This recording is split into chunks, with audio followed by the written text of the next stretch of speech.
And we are live. Sadly, today we are without LordCognito. He's still under a bit of sick mode recovery, but we are going to hold down the fort. But we are here with the last word. We've got an amazing guest, and we've got a new dungeon to talk about. And I know many of you guys are going to be like putting us on like, just audio mode as you jump into Diablo 4, which is literally going live as we start the podcast, and I want to play it too. So this may be a little shorter show just because I'm biased and I want to turn it on.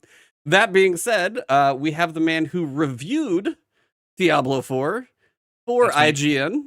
Yes, totally is Skarrow. He works at IGN now. But no, Travis, just quick take on what was it like to review that? Because I know a lot of people can go see the score. If you haven't seen it yet, go see it. It's very good. But what was it like to review this one? I just want to get that. It was probably the longest review I've ever done. Because I had to review it 3 times. I played it during both of the betas and did a review in progress, a full video for both of those, and each of those videos were like 9 to 7 minutes or something like that. Sheesh. And then my final review was like 3,500 words, I think, and a 14-minute video, which is, I think, IGN's 4th longest video review ever. Because there was another one recently that was just that long, and I was like, wait a minute. Street Fighter 6 is now the longest review, and then before that, the previous record holder was Tears of the Kingdom. So we've had 3 reviews in a row that were all some of the longest video reviews ever. Street Fighter, like a side-scroll fighter game? Yeah. You don't know anything about just fighting games, Skarrow, because those games, especially the reviewer we had on it is Mitchell Saltzman, and he is like a pro league fighting game person. Sheesh. Okay. He competes, so like his review was extremely creditable, but also just an incredibly long review. So that's currently our record holder, but it was really tough. I got the game for like 2 weeks. In that time I played 80 hours on one character, got them to level 71, which is kind of like mid end game in Diablo 4. And then I got the other 4 classes all to level like 35, 40-ish. So wait, what was your final time? It was like 200 hours. 200 in 2 weeks. Dude does not sleep. I don't know if you know Travis very well, but he sleeps like 4 hours a day and lives to do this stuff. That's awesome. He's a machine. And you didn't get bored? No, it's great, and in fact, I'm gonna have to check this out. I want to play more. Skarrow, remind me to send you a link when we're done. Okay. I was saying before the show, it has possibly the best day 1 endgame experience of any game. So kind of part of the complaint around live service is you get in there, you play through the story, and if the story doesn't hit, which in this case Diablo 4's story is sort of just so, then you don't have a whole lot to do. Destiny 1 is actually a great example of that, and so is Destiny 2 actually. But this game's got like 9 layers of endgame. It's got like the endgame once you get to level 50, and then it's got these things called capstone dungeons, which are basically like power and skill checks for you to unlock the next layer of endgame. And then every time you increase your world tier, you gain access to new activities like Helltide events and nightmare dungeons and like all this other stuff. And there's just a ton to do in the end game. So most of my playtime was post end game. I'm gonna have to check this out. Also, it's pretty cool. It's definitely a very different style of gameplay. If you're into Destiny, you're not necessarily gonna like a Diablo top-down ARPG type game, but I can say that if you do like that type of game, really chunky games with really, really, really dense build crafting that makes Destiny's build crafting look like Lego bricks, by comparison, it is very, very good at what it does. And I gave it a 9 out of 10, which I think is my 4th 9 out of 10 ever at IGN. Yeah, you haven't had a masterpiece yet, but they'll have never given a perfect score. Yeah, but 9 from Travis is probably for a lot of people flirting with like a 9.5 or a 10. I would imagine there's some. So it's I'm excited. I played both open betas. I got to level 20 on the second one. I beat Ashava. And you got the trophy mount. Yeah, I got the trophy mount. He's asking favorite class. I'm of 2 minds. Some of the classes are really good at endgame, and some of them are really good at getting through the campaign. And so what I would encourage you to do is not necessarily you do your main for your first character that you create, because after you beat the campaign, you can skip it on all of your other characters. Yep. And by skipping it, you can immediately get your horse, and then you can just ride off and get to other parts of the world and just start doing whatever activities you want. And so leveling my first character to 50 took like 20 hours, maybe 30 hours. And then leveling my second character to like 40 took like 90 minutes. It was like very fast because I just skipped the campaign and just went boom and just like blew up there. Yeah, the fact Destiny needs to learn from that. Seriously, like it really does. Yeah, I mean, it really playing does. a campaign again and again, and especially unlocking. I mean, somebody in chat, Xivu Arath, Alex, he doesn't want to go back through the Shadowkeep campaign just to get the Assassin's Cowl exotic or whatever, because like he missed that one moment. He's like, I don't have the time to go put myself through that, and it's stupid. That's the only way to go get it, apparently. So that's come on, like yeah. So my favorite class for playing the campaign is probably Sorcerer, because they're really good at crowd control, and they're also decent at bosses. And if you are like me and you build a lightning sorcerer that can teleport, you can just zip across the map. Anytime you get in trouble, you can just teleport around and just like be the ultimate just evil witch. It's very good for campaign. My favorite for endgame is Rogue, just because they are a master at single target DPS and just like feel ultra powerful in endgame. But they're not the most fun for campaign, I would argue. For campaign, it's probably Sorcerer and then Necromancer, just because you can just burn through the levels on that one. And then all of the melee classes, Barbarian, Druid, and Rogue, are all very powerful, very fun to play as. But it's they're a little bit slower for playing the campaign, and leveling the Druid and the Barbarian in particular takes quite a bit of time. A little bit of time. Gotta be a little more. How many classes are there? 5 right now, and they're gonna add more. Okay. Yeah, Necromancer, Barbarian, Druid, Rogue, and Sorceress. Mm-hmm. But yeah, if you pick one and you're like, I don't know, just power through to the end of the campaign, beat the campaign on the second character by clicking a button, and take the next one if you want to. I mean, that's pretty sick. That's crazy. That was always my least favorite part of Borderlands, especially because those campaigns end up being like long, stupid long, and it's like, the fact you can just that would be amazing. I feel like if they did that for Destiny, it'd be like, is there an option to skip and you have to pay, or did I make that up? No, you have to pay. Yeah, it's like $20. $20 per skip. Yeah. Let's go. This one is not only do you not have to pay, but they're very smart about unlocks. So there's regional bonuses that you get by increasing your renown in certain regions, and you get skill points and potions, and those are shared on all new characters. So when you make your second character, you immediately get 10 skill points, which is part of the reason that you level so much faster on your second and third characters, because you just boost right away, and you get your horse, which you don't unlock until the end of until the middle of Act 4 on your first character. And so it's quite a time difference from your first playthrough to all the other ones, because I just like hopped on my horse on my second character, ran straight to a Tree of Whispers dungeon, and then like I was like level 15 when I finished that dungeon. Like 10 minutes later, it was like boom, I'm just like running around level 15 and with 25 skill points, because you get the extra 10 right at the beginning. So, and then you can transfer equipment between them. You can keep all your legendary aspects and your loot. Anytime you find loot, you can put it in the vault and transfer it to your next character. It's just got all the bells and whistles that Destiny either doesn't have, or that it took them years to get. They have it day one, which is part of the reason it's just makes such a strong first impression when you get to endgame. Yeah. So, I mean, the fact that they have to be confident in the end game, allowing you to just go end game. Like, they have to know something is going to keep you occupied for a while if your second character is just going to go straight there. So that's pretty cool. Yeah. That's a really good point. Exactly. Yeah. Well, you guys may have actually been hearing a little bit of chatter from our guest in between all of this, but I want to introduce the proper way to do this. Dr. Skarrow9. Oh, let's go. You don't have to do that. Oh, no. We must. We must give you full titles. Doctor.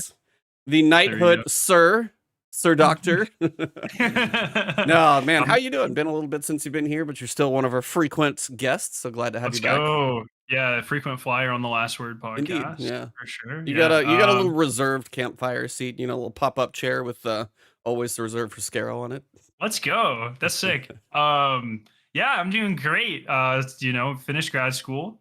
So got the PhD, moved, started my new job. And honestly, like life is just like really freaking good right now. So love to hear it. Yeah, it's been crazy. It's been very crazy. I'm a corporate family man now, I guess. So yeah. I'm kind of a sellout, I suppose. I was literally going to say, I saw a tape measure on your desk, so I know you've been doing stuff in your house and stuff. Yeah. I just saw it in the camera. I guess you can't see it in the show, but I got a little self-conscious. Yeah, I've been, so in the new house, the people can't see it, but you guys can see it on that wall is shared with my wife's office, and then that wall is shared with our master bedroom. And so I tore them both down and soundproofed them, put them back up. You took all the drywall down? I took it down to the studs, insulated, put it on, it's called resilient channel. So it's like metal studs that go perpendicular to the wooden studs. You drill the drywall into that. It's all double 5/8 drywall, and it is completely soundproof now. So like I stream very late and I'm very loud, and my wife sleeps not even 15 feet that way. Can't hear me. It's perfect. So nice.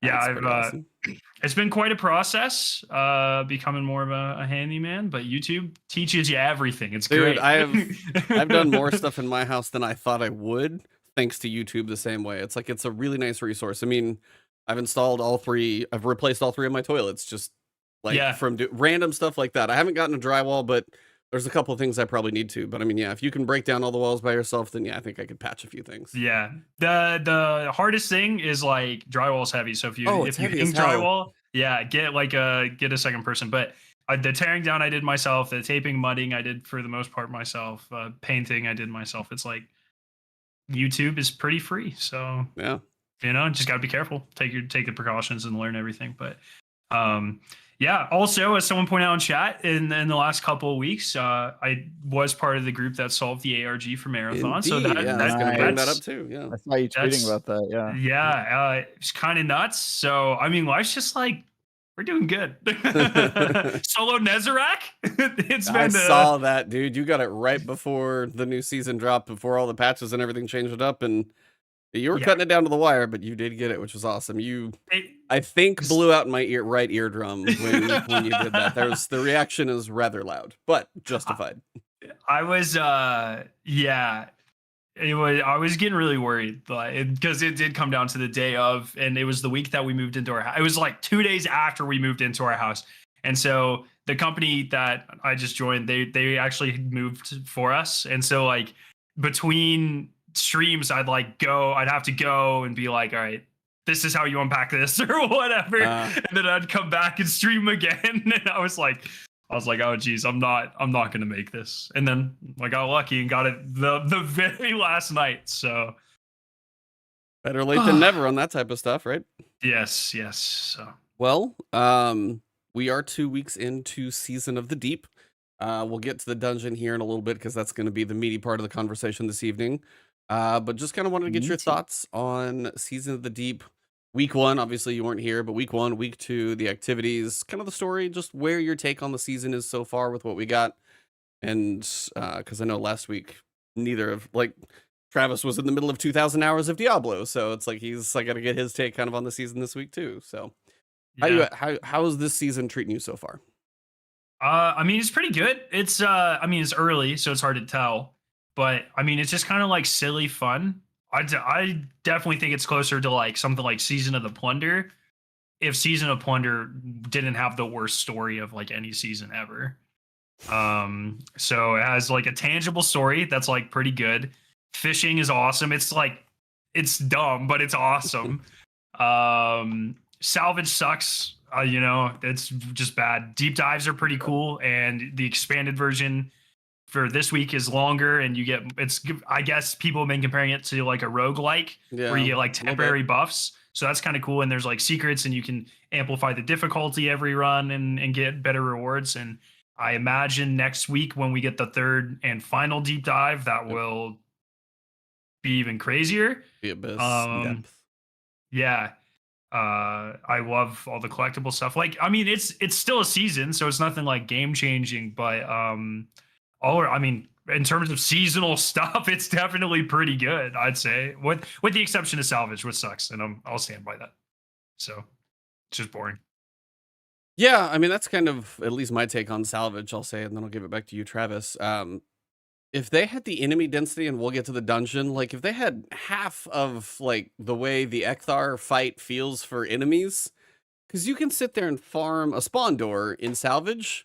Yeah. And you're just sitting there like, it's too big of an arena, and I know they want you to like, move the heavy objects around, but the arenas are too big, and I don't mind the arenas. They actually like, they're cool spaces to work with. There's just not enough going on in them. So I'm with you there. The deep dives are pretty cool, but Travis, how much have you actually got a chance to play now that you are free of the Diablo monkey until, well, now? I was caught up last time. But yeah, I think I'm fully caught up. I've done the dungeon. I actually did the dungeon on Master. I got Artifice armor. Did you do the cheese or the normal version?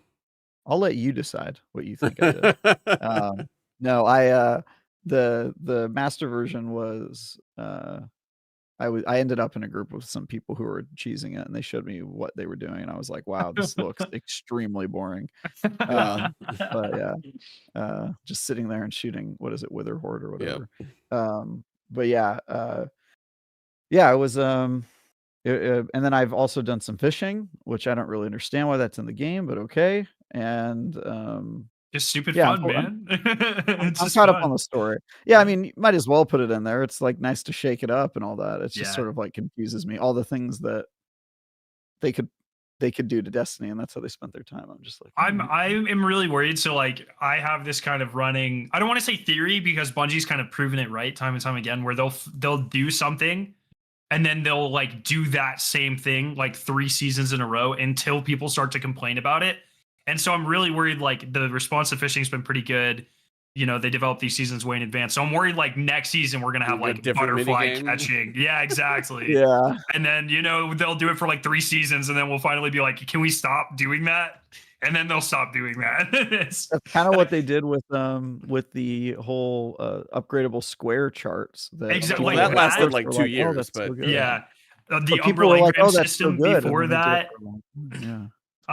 The kind of how King's Fall and Vow have very similar ways of getting guaranteed red borders. Yep. It's like they'll find something that works and then they'll just do it like a bunch. And that's what's the old adage: if it's not broke, don't fix it, kind of thing. Like, I mean, I get, but again, also innovation. Game, innovation in a game is key to keep us engaged. And I think some of the features that they find, hey, this kind of works. It's like, okay, maybe we do this, and maybe another mini game like next season, or maybe not next season, the weekend or the season after. But quite a few things have overstayed their welcome. I think out of convenience is wrong, because I know none of this is probably easy to make. But still, there's a point. Now, when it gets to deep dive, I want them to expand on, like, the idea of a little roguelike in Destiny is kind of fun. The scaling for a solo player, for multiple activities, we'll get to the dungeon, but the scaling as a solo player is a bit rough on some of the health for, like, the ogres. Like, I got to tier 4, I didn't even do tier 5, but I did tier 4 solo. The amount of health on some of those guys as a solo player, like the ogres, and especially her, but the ogres, that's too much. It's not necessary. Like, you're going to use all of your heavy ammo. I'm sitting there plinking away for an hour. There's a cheese spot in the boss room, which is helpful, but it's just too much health. And I think if they can, I like the idea of like picking a buff and be like, oh, this is kind of okay. Or it's like, oh, I got a better build. And a little bit of randomness as you get through the encounters. I love Hades. Hades is a fantastic game. So it's a little bit of that. And I'm like, I'm all right with this, but I don't want to see a roguelike for the next like 3-4 seasons as well. Yeah. But one thing I kind of like with that is Bungie has, we've seen it with strikes where they'll make a strike longer, like a Shadows or whatever, but the loot's exactly the same. And it feels really bad being able to do like a 2-minute strike and then now it's a 10-minute strike and you're not rewarded anymore. Yeah. But with the deep dives, you actually are rewarded because you have those extra opportunities to do the Toland stuff. And I was going to ask you, do either of you like the idea that it forces the whole team to activate, or do you want one person to be able to kick that on and just like go for it? I mean, it's a double-edged sword because there's like triumphs to not die in these activities, and so later in the season I'm gonna definitely be doing those because I do all the triumphs, and if one person could activate it, sorry, you activate a Toland's like little floating, little Toland glowy ball. Yeah. And that activates a pressure trial in deep dive, which is like you have 4.5 minutes or whatever to do your job. But the pressure trials, when that's done, then you got to kill a whole bunch of like elites in the remaining time at that level. And things get harder. Yeah. I did not know about this. And then if you do say like the normal version, which is like Twilight, and then you do the pressure trial, then when you get down to this week is Midnight, that one's harder, and the boss is harder if you finish that one because that's tier 4. So like the higher your tiers go, the next thing that you face is more difficult. So when I got tier 4 on the boss, and you can technically get tier 5 this week, but I think Esoteric's about the only one who's probably going to do that solo. Besides, it's just like it's really tanky, and I think the scaling needs a little help. But I like the idea of the challenge that you can opt into, especially if like a pre-made fire team, like if the 3 of us win there. Yeah, I'd love to do a tier 5 with like 2 people I know and see how that goes. Yeah. That'd be fun. Yeah, it's definitely like we're reaching a point where builds are so powerful, but you have to build into them. And so like if you go in solo, or you go in with a fire team of 3, but 2 people have no idea what the hell they're doing, you're having a bad time. And so Bungie's like balancing all this stuff around the fact that build crafting is so easy. Yeah, but like people are really dumb. So I mean, dumb is a rough word for some, but I was like, but no, like people are really lazy. That's probably a better way to put it. No, Travis, I was gonna say, Travis, you didn't know about the pressure trial at all till right now, did you? See? And that's what Prescott said in chat. He's like, I want Bungie to tell people their mechanics so blueberries know what to do. And they need something to pop up or be like, have a little... They do enough pop-ups. I mean, you're talking about during salvage, right? No, during deep dive. Deep dive. So deep dive's like the weekly mission. Yeah, it's like the weekly mission. I've just been doing those alone. So. Yeah, well, so the first time you do it when it's the weekly mission, it's alone. But then it becomes a playlist that's a roguelite. Oh, and so I haven't done that at all. Okay. I mean, it's pretty much the same thing, but unless you do all the extra like pressure trials, you get extra loot. There's just like extra enemies and things get harder and stuff. So it's pretty cool. It is just the same missions you've already done, but there is variability in the buffs you get and the pressure tests you get and that sort of stuff. So yeah, because there's one I'll get that like I'm more resistant to miners. There's another one where it was arc is buffed by 10%. You're more resistant to who? I was thinking the same thing, but I was trying so hard. I should say red bar enemies to be very clear about this. We're going to talk about I'm more resistant to red bar enemies. Yeah. Thank you both for ruining that. And then if you get through that and then you go for the next tier, you can choose, say maybe it was plus 10% for arc or plus 500% grenade recharge. So depending on your build, you can have, sometimes the buffs are really helpful, sometimes they are terrible, but that's hence the idea of a roguelike. So I really like the concept of deep dive, the concept, the stuff they're working on. The health scaling on the boss this week is just atrocious in my opinion, and that's I think the big issue. But other than that, I love the concepts they're working with right now, and it are really like promising. I do like those. Agreed. And salvage is just like, I think if you made it like better ad density, and then 2 objectives shorter, and then they are long. They are so long, and you have to do so many of them. Yeah, the boss fights aren't bad. Boss fights are okay when you get there. Boss fights are cool. Like both of those. Except for like, why was Valcor back this week? And it wasn't even his model. It was just a random Incendior.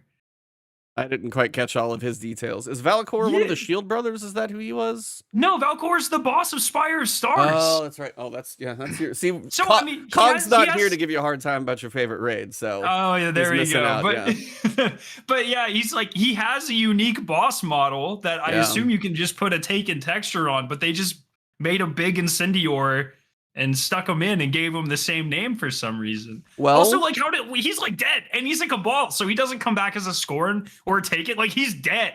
So like, how does that work? I don't know. He's a taken Guardian anymore. Yeah. No, if you want to know, like, again, love you Bungie, but sometimes like stuff stands out a little bit. If you guys caught the name of the clan banner staff. Oh, it's awesome. Did you see that one, Travis? I wanted to see if you caught that. It is what is it like if you reach max clan level in season 19 or something like that? It's like the stat for completing max clan level. It is very much a placeholder name.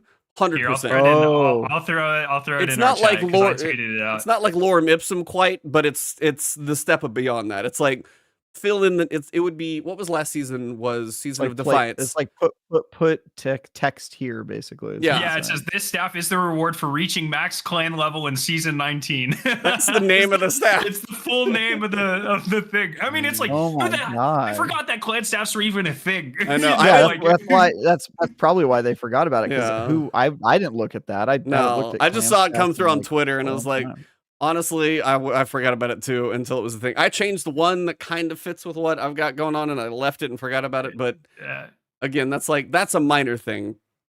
I do have to say, like, it's pretty incredible that someone's been making these. Oh, it's not even season 19, by the way. No, that would I didn't even 20, realize right? that season 21. They put the wrong thing. Or it would have been season 20 because that would have been last season's. Oh, is it last season's? It should have been. I think it's the last one listed there, unless we didn't get one. Unless we just never got one in season 20 for season 20. Oh, no, it is 19. It's Rasputin themed, it looks like. Okay, then we didn't get one for 20 at all? I don't know. I was about to say, it's pretty amazing that it's someone at Bungie. Some artist is sitting there making those models. They may have stopped. I think they gave up on it. Be like, all right, we're gonna put this here. We're gonna see how long it takes people to notice. They noticed it in season 20. Yeah, we're good. We don't have to do that anymore. Okay. Yeah, it looks like someone in chat said the season 21 isn't in the game. So yeah, I guess they did just stop. But it's kind of amazing. Wow, that's crazy. Yeah. And nobody commented on the fact that there wasn't a new seasonal banner. That was I don't know how long this has been named this in the game, but I wouldn't surprise me if someone was like, look, no one pays attention. Here's a bet. I'll name it something ridiculous. And if no one notices it for a season, then I'm just going to stop making these. That's crazy. That's a test right there. So, yeah, I don't know. It's just, it's whatever. It doesn't. I think the crazier thing about the game is like if you open Eververse, in your menu, it chugs right now hard. It destroys when Eververse is struggling. You know something's up. I said that to the guys last week, and they're like, "Wait, what?" I'm like, "Yeah, it goes to like 2 frames a second. Normally, Eververse never breaks. We know Eververse is going to be running strong. So if Eververse is running slow, I mean, we give them a hard time about certain things. So it's like, I don't know. I am so curious." Because for the showcase in August, they are going to talk about the future of Destiny. Yeah. Which is whatever is after Final Shape. And I am so curious to know. I mean, I've probably asked you and everybody else before. I'm like, what the hell season 25? Because the Light and Dark socket ends. What is your in-between? So, like, I have all those questions, and we have a date at least on August to know a little bit more. But yeah. I bet they do at least a season, if not a year of, like, throwback celebration stuff. 30th anniversary style. I could see some character specific like stories and stuff like that. Yeah, just kind of like, I don't know. It does seem, I feel like you almost need a break to hype up the next thing, but it seems weird to have seasons hyping up the next thing instead of like a full expansion, right? And so like it would be weird if they did Final Shape and then 4 seasons that were like, here's the next thing, but they're not going to launch 2 expansions back to back. So yeah, no, that's.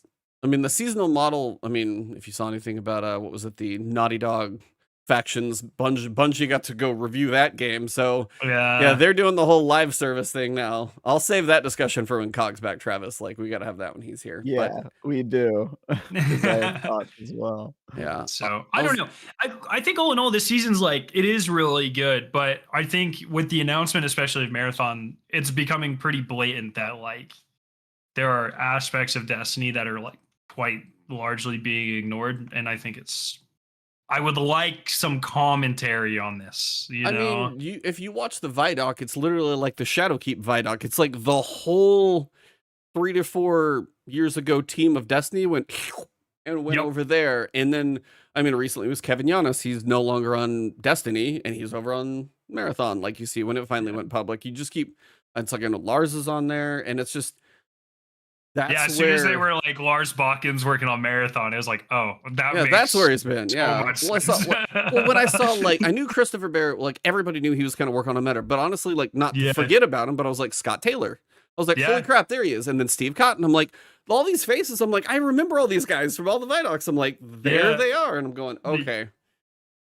I will say the art style for Marathon is fantastic, so I am excited to see that when we get there. Yeah, I'm super excited for the game. Don't get me wrong, but it's just it's really weird to see like they're doing all this commentary on Marathon. They're like, we're adding this and this and this and this and this, and it's like, oh.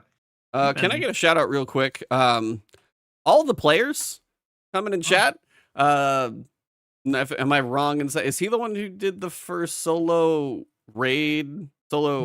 Not first. That was Zemo. But ATP did do solo flawless. Okay. Yes. I was like, ATP's awesome. He's I couldn't remember. I was like, I feel like I've seen that name, Twitter, big solo stuff. So shout out as well. Always happy to see more people in the community in chat. Just wanted to say, hey. ATP's like my Destiny crush, but he only cares about Taylor Swift. So I'm constantly getting friend zoned. So. I mean, can you blame him? Right? No, just kidding. But yeah, it is interesting to see. It's like, oh, but Marathon's probably been in development for 3 years. And then it's the meme. We haven't had a PvP map in approximately 3 years. And I was like, huh. Yeah. Interesting. We know that the team started to pivot to Marathon when Shadowkeep happened. It was like right around that time that they were in their heyday for independence, which I have a theory that's part of the reason that they sold the company, because of probably the costs of development.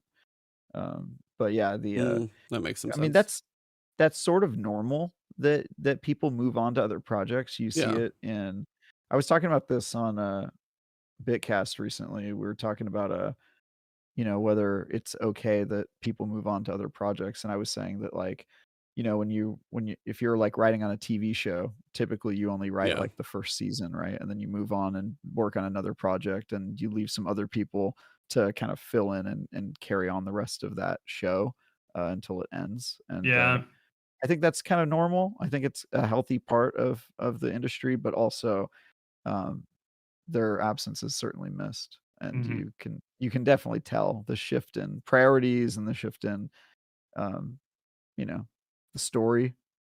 There's definitely a point in time in Destiny where you're like, all right, something really changed here. Sometimes in good ways and sometimes in less good ways. I would say, right after Shadowkeep, I would say, certain parts of the game like really took off, and certain parts of the game became Gambit. So I don't know. Maybe Destiny's making a full-on PvP game, like a proper one, and the Gambit team just went to go work on that, and we just don't know it yet. Okay, so random question. No, I'm actually curious. Like, okay, they'll never get rid of it. Never mind, dumb question. Don't get rid of. Are you asking if they'll get rid of Gambit? Kind of. Like, I would be curious. Like, what if Gambit just wasn't on the directory anymore? I mean, post final shape. Like, there's like 10 people that enjoy it. Like, don't get rid of it, but stop making me do it every season for trying. That's fair. Like, for fuck's sakes, dude. Yeah. Oh, I'm not allowed to do that, am I? I'm so sorry. That's we get one, and we're like 40 minutes in. Okay. We're a PG. We're a PG-13. Okay, generally, we're far enough in. It's not the end of the world. Just I don't need like 50 of them. No, but yeah, it's like, I think that's the annoying thing. I think you have it right. Leave it on the directory. It's fine. Somebody wants to play it, private match, do whatever, leave it there. But when it is like 6 out of the 10 weeks, there's a seasonal challenge. None of them are retroactive. So that you get to the next week. So you may as well not touch Gambit until about week 10. And then when you go play, at least you'll be efficient when you do play it. That's why, the non-retroactive stuff sometimes is a little annoying. And, I mean, going back to what we were talking about earlier with Bungie liking to do things constantly, like the ritual weapons and the 2 resets in every playlist. That's exactly that, right? Yeah, is it? I hope it is. That's I think like they said they were going away from the ritual double, like having to get all the ornaments. I think that was. Yeah, I hope so. That's easily my least favorite part of the game every season now. Like we have like a Gambit weekend where we play the first double infamy week, and I just do it. I get rid of the guild, I do the ornament, and then I don't play it again for 3 months. And it's always my least favorite time of existence. And you and Teddy and a few others, indeed. Yeah. Well, we can probably beat stuff up enough, but I do want to talk about something that is kind of taking up a lot of my time. I've been living in the thing for the past week or so, and that is Ghosts of the Deep. So we got a new dungeon, and it might actually be my favorite. minus one thing, and it's boss health. Literally, it is. That's not what I was gonna say. Oh, mods can go F right off. I'll give them that, but the length of the jump puzzle is my one problem with it. That's really? The water part. I thought it was fun. Honestly, like when I ran, it's fun and it's very unique. But we speed ran. We didn't do any skips or spawn manipulations, but we ran it as fast as we could and we timed it, and it was 8.5 minutes. Going as fast as you could through that first traversal, and that's just too long. Yeah, get good. I was like that.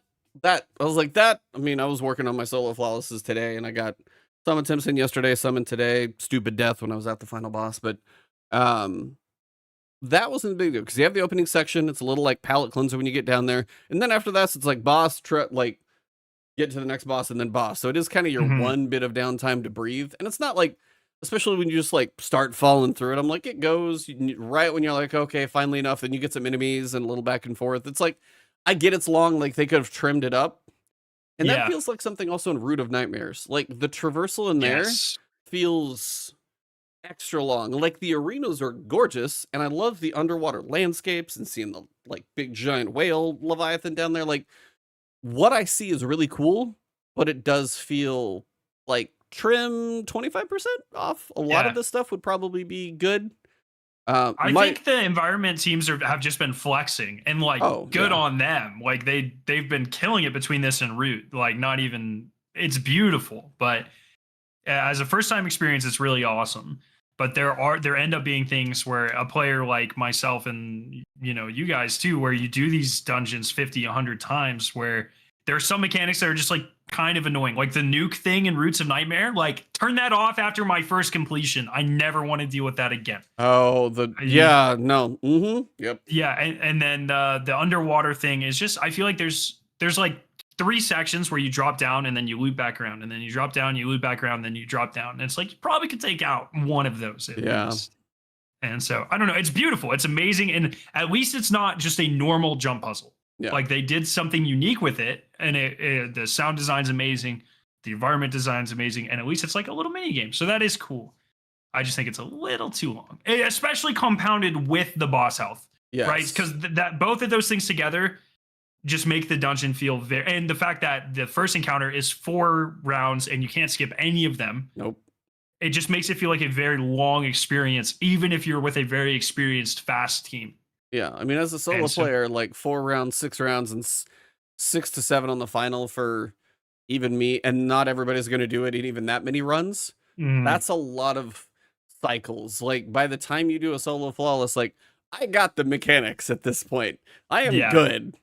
I don't know. I might, like, if it was perfect damage phases every time, I could maybe squeak out a 5 phase because I had Ekthar like little baby bit left after 5, and I was actually pretty close. I was like, if I had efficient all the time, I'd probably be about like 5 phases, which is close. But I mean, that's my big pain point is, I mean, I guess we can work through the encounters. So Travis, how much have you had a chance to play? I know you did master, but you got to see the other part. I did all of it.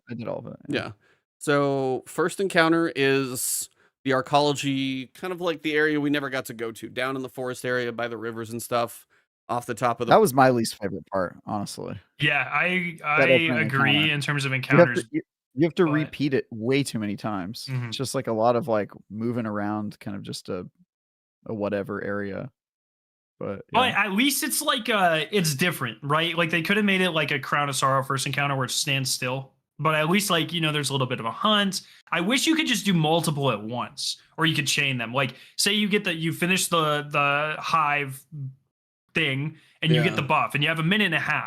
So then, let's say you could run back and dunk it, or you can risk it and try to find another hive creature in that 1.5 minutes, get that buff, and then dunk 2, and like extra risk reward, but you speed up the encounter type of thing. Yeah, that would be cool if there was a way to kind of press your luck, but not required. Yeah, exactly. Sorry, Travis, you were going. I didn't mean to. No, that's it. I was just gonna say I thought that, but I don't have a problem with the jumping puzzle like you, Skarrow, and I also thought both of the boss fights are really clever and interesting. The second one less so, but the because I feel like the novelty had worn off of like going into the water by that point. But the thing I liked about the second encounter was the concept of it is amazing. Just the concept of like walking in, immediately seeing orcs and being like, oh my God, they're going to turn them into a lucent hive. Like, this is crazy. And then, all that stuff. So, yeah, I agree that I think the 2 bosses are my favorite dungeon encounters for sure. I mean, especially that first, sorry? I said they're awesome. Yeah. Yeah. Especially the first one, I think the underwater was used really well. It's one of these where you can do it pretty fast and you can optimize and you can 1 phase or you can do a quick 2 phase. The loot's really good. My only problem is, for the second boss, health, and then the water sections, I think you could just do the encounter without them. I don't really feel like they added anything because you just walk through them, right? Oh, the water in and of themselves. Yeah, I was supposed to walk through a cave, just go through the water. Yeah, and so it's like, I mean, it's cool that they're using it, but yeah, see, I don't know if that was their way to like separate arenas because like no enemies are going to come running into the other rooms that kind of like separate stuff. Like maybe it was for that mechanic because it's fairly short. It's like it's long enough when you're trenching through there. You're like, can it just be like a little water portal, like maybe around a corner, not? Okay, finally I got there. Yeah, it's like take like 25% off a lot of the things in here, and we're pretty good. Yeah. But how many phases did it take you solo for the bosses? I'm curious because I haven't quite finished mine, but I have an idea what it'll be. Yeah, so I did Xeno. I was pretty much just like you. Like I almost did 5, and then I did 6, and then I forgot to finish the ghost, so I did 7. On the night? On the night or her? No, like the final boss. Oh. Well, I was finishing it for a video and I did that too. So same thing. I forgot to finish. I was like running around. I was like, no. And then she was so far up there. I was like, no. And then I was like, oh, shit. Yeah, I completely forgot. So I ended up doing 7, but it should have been 5. And I'm just bad. So no, but I mean, that sounds for a solo player. I mean, unless you just, there's probably a bonk hammer tractor cannon build that I think can do it a little quicker, but I'm not running that specifically. I'm going Lordly just for survival because I do want to actually just check the box. Sorry, this is second boss, right? Final boss? Oh, I was asking for both. Like, okay, so for the first boss, I think I 4-phased. Nice. I think I don't remember, but that one's so much faster. Hammer, throwing hammer, tractor cannon. Yep. Yeah, exactly. Yep. That one's just so free. Yeah.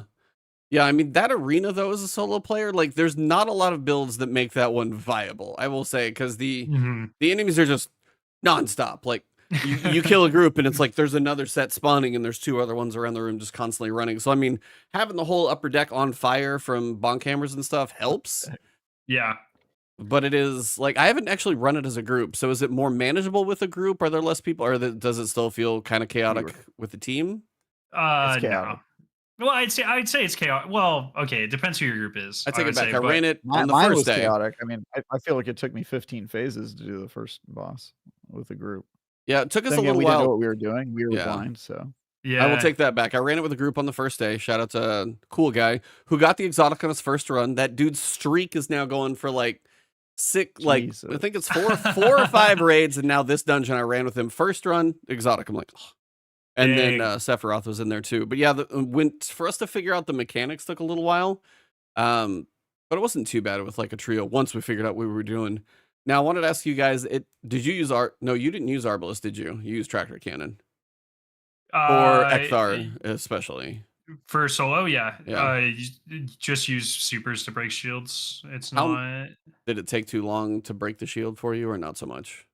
I mean, a single hammer super will break both of their shields. Not a single hammer, but the super. Yeah, the super takes it. Yeah, just time wise, like all I've been doing is I took I'll use Arbalest to break it, then I'll go super, so all that sits there and cooks him, and then I just have like a solar sword, so I'm just continuing like that effort, and it was consistent, but it's like, not the bonk hammer build, but it was just a way to do it a little different. I just don't love the shield every time. Because like some of the health pool, like you see the big health bar. Yeah. That doesn't help. So it's an easier way to break it quick.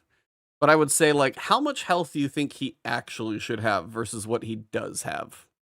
I don't know any numbers on the first guy, but the second boss I think actually has 11 million health. Sounds somewhere right. Depending how many times you break the shield, of course. But I think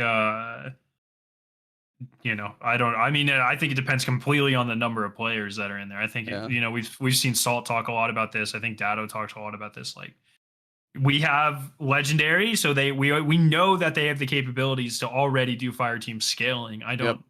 That should be in most end game activities at this point. I don't know why it's not. Yeah. So I mean, yeah, if a fire team can one phase it, if a solo could three phase it, like if you do the cycle 3 times as a solo player, you should kind of be good. yeah, I agree. And I feel like If you're between optimized. yeah, I mean, and then maybe 4 if you're not, like that's probably reasonable, but it's just like between Grasp and then forget if we had one more, and then we had Spire, and then this one. I just feel like the health has got more, like they keep getting chunkier, and I know we're like a little bit stronger, but some of the boss phases for a non-optimized person are just going to be ridiculous. Yeah, I mean, even I felt like I was pretty optimized for the final boss of Spire, Akalos, or the other one, the second one. Yeah, and it still took me like 7, and I thought that was absurd at the time. And now it's like I've seen people on the Reddit do like, oh, it took me 13 phases. Like, yeah, exactly, right? And that's my goodness. And all that is just time for something stupid to happen. Like for me, moths, like random moth and like a boomer at the same time hits you at the perfect moment, and it's like those are the points that feel bad. It's like I understand the rotation, I got the mechanics, I set up damage phase, I got myself pretty well, and it's one of those moments where 3 moths explode right near you at the same moment. Yeah, and that's I would say for me. Mechanically, it's not very difficult, but you have to be very patient. The hard part's not falling asleep or like actively paying attention for an hour and a half, 2 hours. Yeah, and that's hard, and not everyone can. You can't pause it. So like, no, there's very rare places where you can take like a breather to go do anything. So there's a lot of people that just won't even have be able to put 2 hours, as you said, into it. Because I mean, you did it probably. I think your video was like hour and a half. You maybe finished yours in. Yeah, but I kind of flipped the last 2 phases, so it should have been a little shorter. It should have been probably around 1:10, but still, yeah, hour and a half. Mine's going to be longer. I know the way I've got mine set up right now, it's probably going to be closer to hour 45 or more, depending on just kind of the way, like, so it definitely feels, and I think that's like an easy fix. Now the question is, do you think people would like be enough where it'd be like, well, I solo flawless did at the high health pool, then they lowered the health pool. Do you think the health pool is something they will actually change? Either of you, I'm curious. Do you think they'll actually change it? Or do you think they're they're like, nope, leaving it? Oh, you don't think so? I don't think so. I think they heard you guys complaining about the raid being too easy, and they were like, maybe. Well, we know a way to make it harder. We'll just make every enemy a bullet sponge and make it take way longer, and then you guys can just min-max your way to that feeling like a balanced experience. There we go. I mean, to be clear, I'm done with I have the title, I've solo flawless. Like, I'm done. I don't care anymore. Yeah, you know? Exactly. But it's I don't know, like, because they did, I think a comparable thing would be like Avalon. They did readjust Legendary Avalon. I mean, that was mostly a legendary modifier and how it scaled with Fireteam, but there is recent precedent for reevaluating health pools. Oh, there's tons of precedent for it. I just, I don't know if they'll actually. I feel like they're I don't sick know of you guys talking shit about their. Well, the thing is, they're not hurting us. They're hurting the people who want the title, because you have to solo it for the title. Yeah. So like, there's plenty of more casual people that just want the Ghoul's a sick title. The seal looks awesome. Yeah. Like it looks, and the emblem's really cool for the solo flawless too. So I would say this sort of thing, I'm not running 13 phases, but there are people that are running 13 phases, and I would argue that these are the type of people we should be encouraging to maybe play a little bit harder content, and we don't want to push them away from it by making it seem absurd.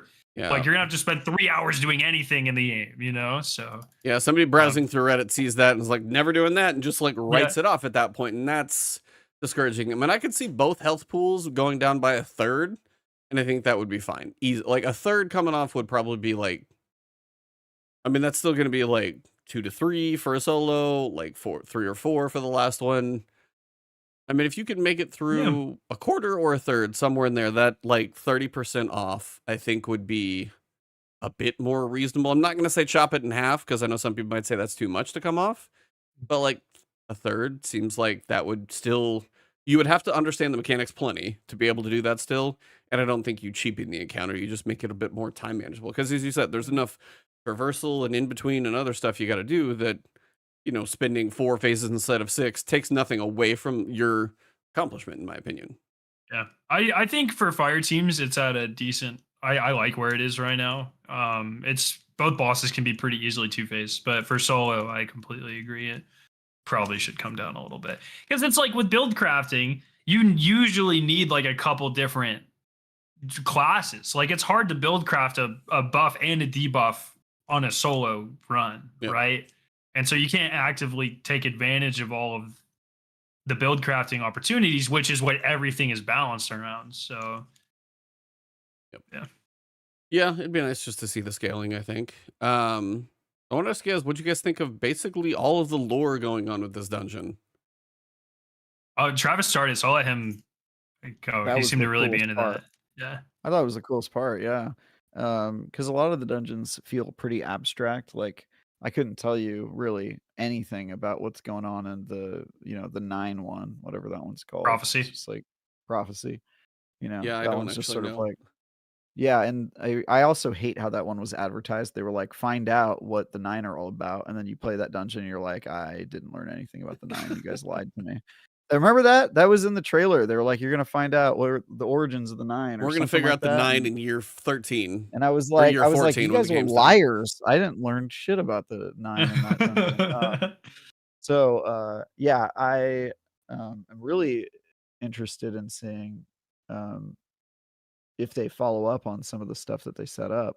But yeah, I mean, you not only got to learn about war a little bit more, right? Which was cool because if you find the optional collectibles, which I found a few of them while playing them. But I also, the plot of what they were doing, and you're kind of figuring out, okay, why are these guys on Titan? And then it sort of leads into that big reveal at the end where you're like, oh damn, they have a crazy plan, and who knows if it even would have worked. But it's like if it would have worked, Orcs as a guardian, that would have been crazy. I kind of wish they would have succeeded, honestly. That sounds fun. Secret final boss. Mega Orcs. That would have been sweet. Yeah. Because then it would have been like that's just would have been hilarious. But yeah, I really enjoyed a lot of the lore, and also just they've done the whole like going down. Like that's like one of their favorite go-to experiences of like, oh, you're going into the depths. They did it in a Vault of Glass is like all you just going further and further Pit into of Heresy. the ground. You can see it from the start type stuff. Yeah, but this one was like a whole different flavor by doing the water thing. I do, obviously they're milking the water thing a lot, especially in this dungeon, but I don't mind it. It's so new, and it's a mechanic they built just for the season. Now, when it shows up 10 seasons from now and we're still playing around the water, I might be irritated with it. But for this season, I'm going to give them a watch. I'm going to give them a pass on this one. And yeah, I really liked it. I also am thrilled that they're making use of Lucent Hive, the most underutilized mob in the game that I've complained about them underutilizing forever. Not in any of the raids. I think this is the first dungeon we've seen them in. It's just really good to have them here. So I totally agree, because the only end game content previous to this would have been like one strike. It would have been Lightblade in the GMs, and that's like you play it in the campaign, and then you never see the Lucent Hive again, even though they're still out in the world, and they're arguably like the biggest threat to Guardians, and some of the coolest. They're terrifying in Grandmaster.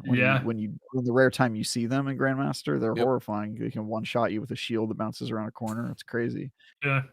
So I think they were a great addition, honestly, and I like how, even though it almost screwed me, I do like how the bosses are Lucent Hive too, and you get to finish their ghosts. You have to finish the ghost, and if you don't, you get screwed pretty hard. That one hurt. That one hurt a little bit.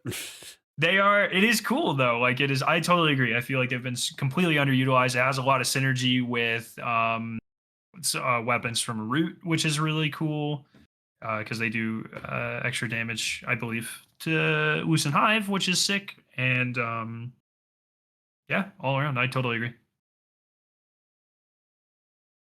Yeah, I mean, I think I'm gonna agree with you though, E. I think this is one of the best dungeons. Yeah. That's refreshing. It's got the best encounters. I don't know if it's.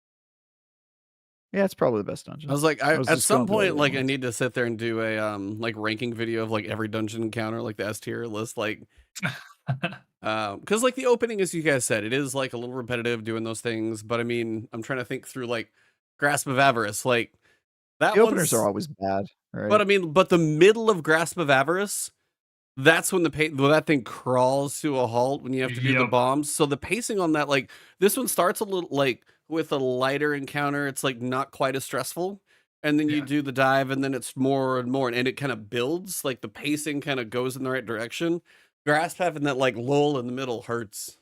Like Shattered Throne's still solid because you had the Ogre. Well, Grasp isn't on the list though, right? It's not even top 3. No, I'm just thinking like, I was talking low encounters, like it's near the bottom. Oh, okay. But, yeah. I totally agree. My biggest problem with most dungeons is Bungie seems to have a real big pacing problem with dungeons. Like even Prophecy, like there's the cube room is super slow. You have to do it like 6 times. Yep. And then Rainbow Road's cool, but if you die, you have a 45-second timer and it spawns you at the top. Yep. So it's like there's a huge pacing problem with those. I totally agree. Scourge, I mean, Grasp, excuse me, is the best example of just like you literally go from the fastest encounter, a Sparrow encounter, to the slowest encounter, which is pulling teeth, Yeah. So why a 45-second timer? That's like, it's not necessary. Stop that. They did that in this one too. In some of the jump puzzles, you have a 45 second timer, bro. I know, but I mean, like jump puzzles. Make it 15 seconds if you want to be like, all right, you need to think about what you did. Like, I don't need 45 seconds thinking about that. Come on. Well, it's because you guys are playing it solo. Most people are not playing it that way. I know, but aren't playing it that way. Again, but there are triumphs at the beginning. There are triumphs to do all of this crap solo. Think about that. Like, it's just like, but how many people are doing that, dude? No one. I can pull up the percentage if you want. It'll be on Braytech. I guarantee I would be that curious. Less than 1%. No, I'm gonna say yes. I'll check for the last dungeon because that's a better pool. I'm gonna say 5%. What for Spire? You can look at that one for Spire. Yeah. I'm gonna say 5%. Spire's a hard one too. I'm gonna say 5. No way. I'm gonna say 5%. Y'all are smoking a crack rock. I'm gonna go. You really think it's 5%? I'm hoping. I mean, you're probably right, but I'm hoping. Outsanity 1 point. I'm gonna Price is Right you 1.1. But yeah, I mean, I totally agree. I think like if I'm looking to do like is that one of you guys? Am I hearing something in my head? That's one of you guys, isn't it? No, it might be Braytech. Braytech might have a fucking sorry, dang it. It might have a voice clip when I click on it, but it's like I'm you're under the hearing water. It. They look into me, and it's like it's not in my head. I wondered what you were hearing. I'm like, I'm not hearing I think anything. It's Braytech. Someone in chat pull up Braytech. I thought because I looked at Travis's face and he had like a smirk on it. I was like, he's Discord soundboarding me right now. So I'm under the water. Look at me. It's just Braytech. Okay. Sorry about that. Schizo moment with Skarrow9. You're good. Good to know. But PhDs come with side effects. It's fine. Dude, it's graduate school is a traumatic experience, man. Okay. So according to Braytech, Mind of Explosion, which is the triumph for completing all encounters, Inspire the Watcher without dying, is 5.02%. Is that solo without dying or without dying? Because you can do it without dying. Shoot, yes, sorry, you're right. Now here we go. How many of those people? Solo without dying is 4.88%. I'm pretty damn close. Of what? Percentage of players who is it percentage of players who played the dungeon or percentage of players who are crawled and assessed by Veluspa who have completed this record? I don't know what that means. Okay, that doesn't. I don't think that can be true. I think it's got to be some metric of like. I mean, I would see. If it was about 2%, that would make sense to me. 1% feels a little low. 5 is probably high. I could see about 2%. I have the graph here. It shows. So it is assessing. I don't know how it determines this number. It has about 850,000 tracked accounts. Oh, it's 4.88% of that. So I don't know if that's what it determines to be like active accounts or what, because that's about what I imagine the active play count is. I mean, up and down between around 1 million. You see those stats sometimes. Yeah. So now I could see like the fire team finishing, like, you know, you get a group of people that get together and they just run through it and accidentally like don't die. Like when people learn encounters, I could see that happening, that one. But I was like, the solo flawless at 4.8, that does feel high. But I mean, I guess if you like, I don't know. They've got to be counting it in some weird way. Because like Bungie has said that like less than 1% of the players played. I mean, they said raids. that back in No, Destiny they don't say 1. No, it's not 1%. They said 10% of people played raids. No, back in Destiny 1, it was somewhere in there, single digits. But that was, I mean, come on, raids are so much more accessible nowadays. You know, I mean, come on, raids is pretty much a strike. Like, come on, I don't you know. Harsh. This man solos it over here and make the rest of us feel bad. God, they like as a significantly smaller player base because the average player doesn't even know what a dungeon is. I feel like. Oh, there's no way that's true. Doesn't know what a dungeon is. It's at when you log in. It says dungeon pass now available. Yeah, the dungeon keys are like a big deal. I would still bet that there's still a huge portion of the player base that doesn't know what a dungeon is. Maybe, I don't know. I play with casual. Root is a strike, but Crota isn't. Yes, that is correct. Yeah, well, Teddy is arguing with you now. Root is a strike, but Crota isn't. See, the difference is Crota is 7 years old. Root is 3 months old or whatever. So sure. It's a different. That is not a dungeon, though. Come on. Well, it's not a dungeon. No, it's a Teddy made an argument. So long. Yeah. But... No, I said it was a strike. Oh my God! How long do you want strikes to be? A strike with a 15-minute height? Have you tried the new Lake of Shadows reboot, dude? I don't actually know if I may have played that once, and I'm not sure I even remember that. I've heard Orbit every time. Save yourself. Orbit every time. See, that's sad. Yeah, it is. I cannot imagine, dude. I love Bungie to death, and I really do. But I find it so hard to imagine any single person on this planet sitting down and going, oh yes, not one escort mission, but 2 back to back would make this better. That hurts me. That hurts me so much. There's no way. That's a Chat GPT response for sure. They're like, Chat GPT, how do I make Lake of Shadows better? Oh, Destiny 2 players love escort missions. No, they asked them, how do we stop players from farming the strike in 2 minutes? Put escorts in it. That's how you do it. Yes, there you go. That's escort missions. That's an important distinction. Yeah. Yeah, it was like they just wanted people to not have a 2-minute strike, and that was pretty much it, I think. Yeah. How have you been on for just the season's artifact? Like builds, anything fun, kind of meh? Where are you at? I'm a solar crutcher, so I haven't really touched it. Fair. Yeah, I'll probably do the Titan Thunderous Retort or whatever, the super one. I'll do that I still need to go back and solo Atrax, and Thundercrash is really good for that. But I have a really big problem, and I know it's a problem, and it definitely hinders me as a player where it's like I find something I like and I don't use anything else. So I like the way Solar Warlock moves because you can well skate, you can Icarus dash, you can heat rise. It's got everything you need. That's all. Because you're a cheese lord. And because I'm a cheese lord, exactly. And so now I do Sunbracers, Solar Lock build. That's what I use 90% of the time. I've been doing bonk hammers for the dungeon, and in PvP, I'm almost exclusively a trip mine abusing hunter. And so I don't really use many other subclasses, to be honest. So, well, I have. But how have you been enjoying it? I've been messing around with point hand cannon brace, or whatever that thing is called. It's fun. Like decent activities. I actually use that arc setup like in the opening encounter, just because it's fun to throw a grenade and basically, as I know they're coming, charge that thing up and wait, and like just a group of ads, they're all gone. Just nice. Everybody gets deleted really fast. So it's actually fun to use, and as long as I'm picking up a couple orbs for health, do it all right. So I mean, I'm enjoying that, but I definitely switched to bonk hammer for survivability because that room is nuts.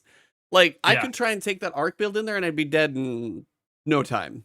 It's just the restoration, that constant healing in the middle of utter chaos. Like, my video footage has got to just be like, like the whole time.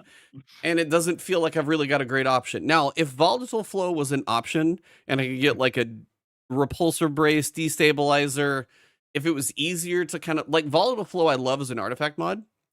I wish there was a way to have that as like last season. I wish there was a way to have Volatile Flow more readily available and then get a little build around that. Because when that goes away, Void is like, bye. Yeah, it is weird because like Arc has Jolt Shot, which is pretty much that, but like always, like you don't have to wait for a huge artifact mod, right? And so it is weird that like the Repulsor Brace, I feel like is probably the lamest of the elemental perks. Yeah. And so like people find use cases for it, but it definitely feels like the least powerful for me. So yeah, it's like they're probably worried about like overshields and stuff, but yeah, you can survive. Void in general, especially on Titans, have just been it's useless, man. There's no reason to use the Void Titan right now. I mean, in PvP, it's very aggressive. It's very good, but in PvE, I totally agree. Yeah. And I think that's a thing. Titan Strand could be fun in there, but I just don't. You could strand stuff like suspend things in there, but I just don't know if I could kill things fast enough with a strand build in that room. Strand doesn't have like restoration or health back or anything. It's just woven mail. When I get like suspended, I don't feel like that inhibited. Like I've killed people while suspended. You know what I mean? Yeah. Yep. And like the new dungeon exotic, like the best part of Strand for PvE is woven mail. Yep. Now you can get that on literally any character, any subclass if you just kill a severed. Well, and I don't know if that's meant to be doing that. I saw Violet do his video. It's like it's kind of a bug right now, but if you kill a severed enemy, you get woven mail. But I think that's what makes the exotic like worth it. Yeah, I agree. Because it makes PvE use out of that actually potentially good. Because if it's big enough, you sever it, you kill it, then you get woven mail for survivability. If that's not there, I think that'll kill that exotic. So hopefully, it just like as Fallout said, just leave it alone. Don't touch it. We're good. I think it's okay. I wish you could use the grapple points that it makes with the catalyst, not on Strand. Like it'd be cool if it did like a super shotgun thing where you could grapple with the gun. Because I feel like that would make it worth it too. But that might be taking too much from the Strand playbox. But I do really like that exotic because I crutch Forbearance all the time. I've got like a billion kills on it. And double special is the way to go because you get infinite heavy. And so trace rifles are really nice because it's a special, but it's kind of like a primary too. And so it's been Agers is the only other option for a long time, but this one's cooler. So that's why I've been using it a lot. Yeah. Pretty nice. Yeah. I mean, overall for me in that dungeon outside, like I would be like, I mean, it's probably my top dungeon. You take those health pools down by about a third or so, and I'm good. Like, there's very little. I mean, as you said, the opening's a little slow, a little repetitive. Trim that off by one or two, or give me a little press my luck kind of situation somehow in there. But I mean, I will take that opening encounter that's like pretty easy, pretty generally manageable, versus like say the open of Pit. So, and then I'm trying to think, opening of Shattered Throne is doing the symbol rooms and stuff. So they like did the symbols, Prophecy, your openings. It is quick though. And also Pit does one thing that I think this one fails to do, which is it teaches you the mechanics you need to know to beat the dungeon. And you can do all three of the Pit ones at the same time. You can send different people to all of them where you can't do that with this one. This is much closer to Shattered Throne, but Shattered Throne at least is like, different. I don't know. Yeah, the opening I would say is the weak point of this. Gets the benefit of being the first one. Yeah, that's everything's new. Yeah. I would say the opening is weak, but then when you start getting into the like the Xivu lore collectibles, when you listen to all those, that's really cool. Like all the way through, the Actress 4 Xivu has done this whole season has done awesome. I find her stuff during deep dive, I find it kind of cringy because it's like I will tear off your limbs and bathe in your blood. That's fair. Run. Some of those moments are a little over the top. It's like, bro, is she 14? Yeah. But the stuff like where she was getting like emotional and she was talking to Oryx and about it was brilliant. I could not believe that was the same voice actor because I just like the day before I had been doing that, like doing my impersonation, kind of making fun of it. And then I was like, wow, why is all of the dialogue not like this? It's perfect. I mean, angry God of War, emotional hive god, a lot of stuff going on in there. Like anger God of War. Why are we talking like this, dude? I will make clothes out of your flesh and wear it while I destroy your house. All right, Leatherface, calm down, bud. We're good. Speaking of Borderlands. Right? Yeah, exactly. Dude, she sounds like a psycho. If we saw Xivu and she was like, shoot me in the face, shoot me in the face, shoot me in the face, I would be like, yeah, that checks out. That's like somebody said Xivu is a person in chat with nonstop caps lock. Yeah. Yeah. Emo God of War listening to Linkin Park. There's some. You guys are good with the descriptions tonight. Yeah. But only a deep dive. Only a deep dive. Yeah. The dialogue feels like it was pulled out of a WWE match. Exactly. But then you get into the dungeon and it's like, oh wow, this is So it's like it's super good. Yeah. The potential for Xivu is starting to build. I'm seeing something there. So hopefully get more in whatever else. When will they when though? They don't have. That's my thing. This is a false year promise. 11, okay? It's got to be year 11 because we got to. No, she's gonna be a huge part of Final Shape. You think so? How? Yeah. Okay. There's no room for her. That's what I was gonna say. You have 8 missions. Are you gonna really face Xivu and the Witness in like 8-9 missions? Like that's no way, dude. Yeah, no. I'm thinking Xivu's the campaign boss, Witness is raid boss. It's lose-lose, dude. Because either they give Xivu the spotlight. Well, they can't give Xivu the spotlight. No, they can't. It's got to be the Witness. They can't give Xivu the spotlight. So either they give Xivu the spotlight, but it's in a season, not the campaign, because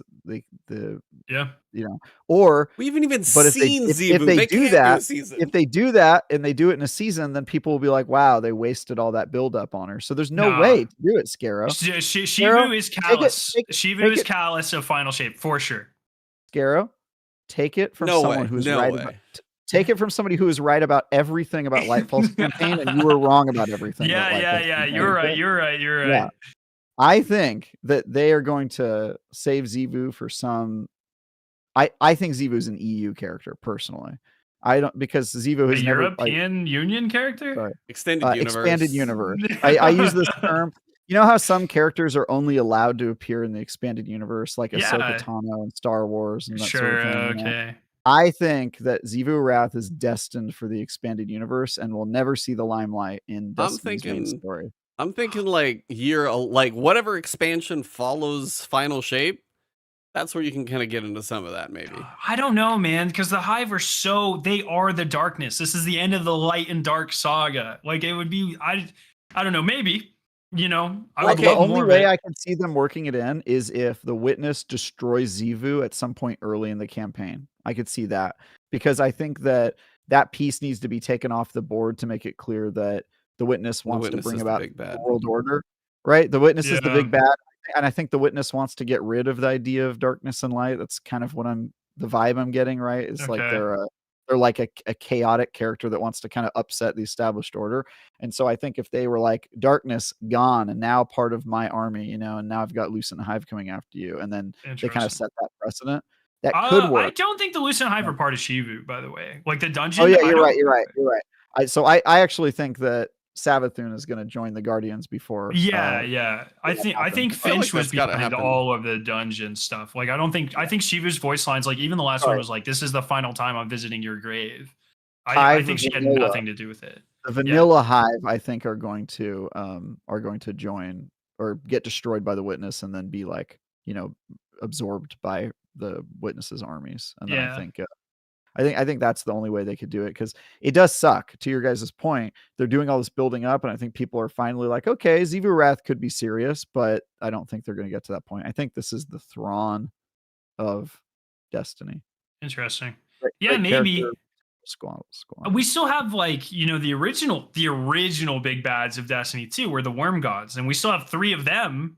And now they're like nothing, but surely we have to kill them at some point, right? Like we're not near them. They're so far away unless they have some. Well, that's what we thought about Zol, and then it was like he's on Mars somehow. So I mean, okay, fair. Unless you want to if you want to retcon them into our solar system, that's different. But I think generally they're so far out there. I don't know if those specific Hive Gods would be a thing that we would face. But that's the thing. Somebody said you could do Xivu in a dungeon. I still don't know if that does it justice. I feel like Xivu belongs as an expansion lead because outside of seeing her visually in the Savathun cinematic, where we got to see a little bit of history, that's the only time we've literally ever seen the character. Like, we had Savathun in the Big Crystal talking to us for a while as she was closer. I mean, we faced off her with Savathun was also very clearly supposed to be part of a main expansion. Like, even before it was announced, it was like, all right, this is the main character. And I feel like Xivu has always only ever been mentioned in seasons and has never been a big part of it. But that's why, like, kind of true. I mean, Savathun was minor generally until they started bringing her more in the forefront. We've had Oryx as a full expansion in literally campaign and raid. Savathun was at least a campaign boss. I mean, if the focus is the witness, I feel like unless they do what you do, unless the witness just like is like, all right, I'm tired of you, Xivu, and just like takes her out. Unless it's that way, I hope maybe she's saved for later and done. I think they're building her up to show as an opportunity to show how powerful the witness is when the witness just like swats her away. That's what I think they're doing. I mean, that could be. She's not going to be a dungeon boss. They're not going to do 2 high dungeons in a row. No. I think they either have to make her the main villain or they have to let her get out of the witness's way, because putting them both into the campaign would be a mistake. I think it would make it feel like really fractured, and you only get 8 to 10 missions, and if half of those are focused on Xivu, people are going to be pissed, Yeah. Well, I mean, I think we also saw, like, I don't want them to do a repeat of what Callus, because Callus was kind of a pawn. Xivu and Sense would be another same way. I don't know. I think that's most likely, honestly. But really, I think she either dies at the end. Than me, I don't think they're going to do that. I think she either dies at the end of the campaign, or maybe she's like a first raid encounter, like not a first encounter, like a first raid boss. I don't know. I'm on such copium. Like, I think the witness has to die in the raid. Like, there's no way we kill the final big bad in a campaign. That would be just awful in my opinion. I think you'll do both. I think it'll be like Oryx, where we kill the witness and then it's like, oh, but it's not really the end. Okay, so I'd be cool if they did that and then put Xivu as like boss 1 in that raid. Xivu won't be I don't think there's room for Xivu in that campaign if they do it right. Yeah. I don't know. I just don't. It would be so weird because I don't know. I will probably find out in August, to be honest. That's what I'm actually curious about. Is like, well, I mean, we're gonna get the showcase. They're gonna talk about the future of Destiny. Like, that's post Final Shape to give us an idea. Is it going to be another trilogy that happens after that to tell another story or something? I know they said the universe isn't going anywhere. Biased as a content creator, I don't want it to go anywhere. But I mean, generally, like, August will be interesting because that is, if they talk about anything for the future, I will be very curious how they do that. Be like, Final Shape, you face the witness. Then in the next expansion, you're going to go after Z. Like, it's going to be the war god or something. They could call it like. Next thing is, I think that we might just get a title card where they name it, or they say like Destiny 3 is happening officially or something like that. But I don't think you can leave that.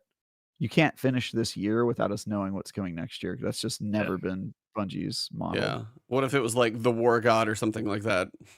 So I could see that, because I think all the factions are going to exist after the Darkness and Light saga, because people are kind of treating it like it's going to be a big purge, but you don't get rid of giant pieces of your enemy factions. Like, that's just way too much.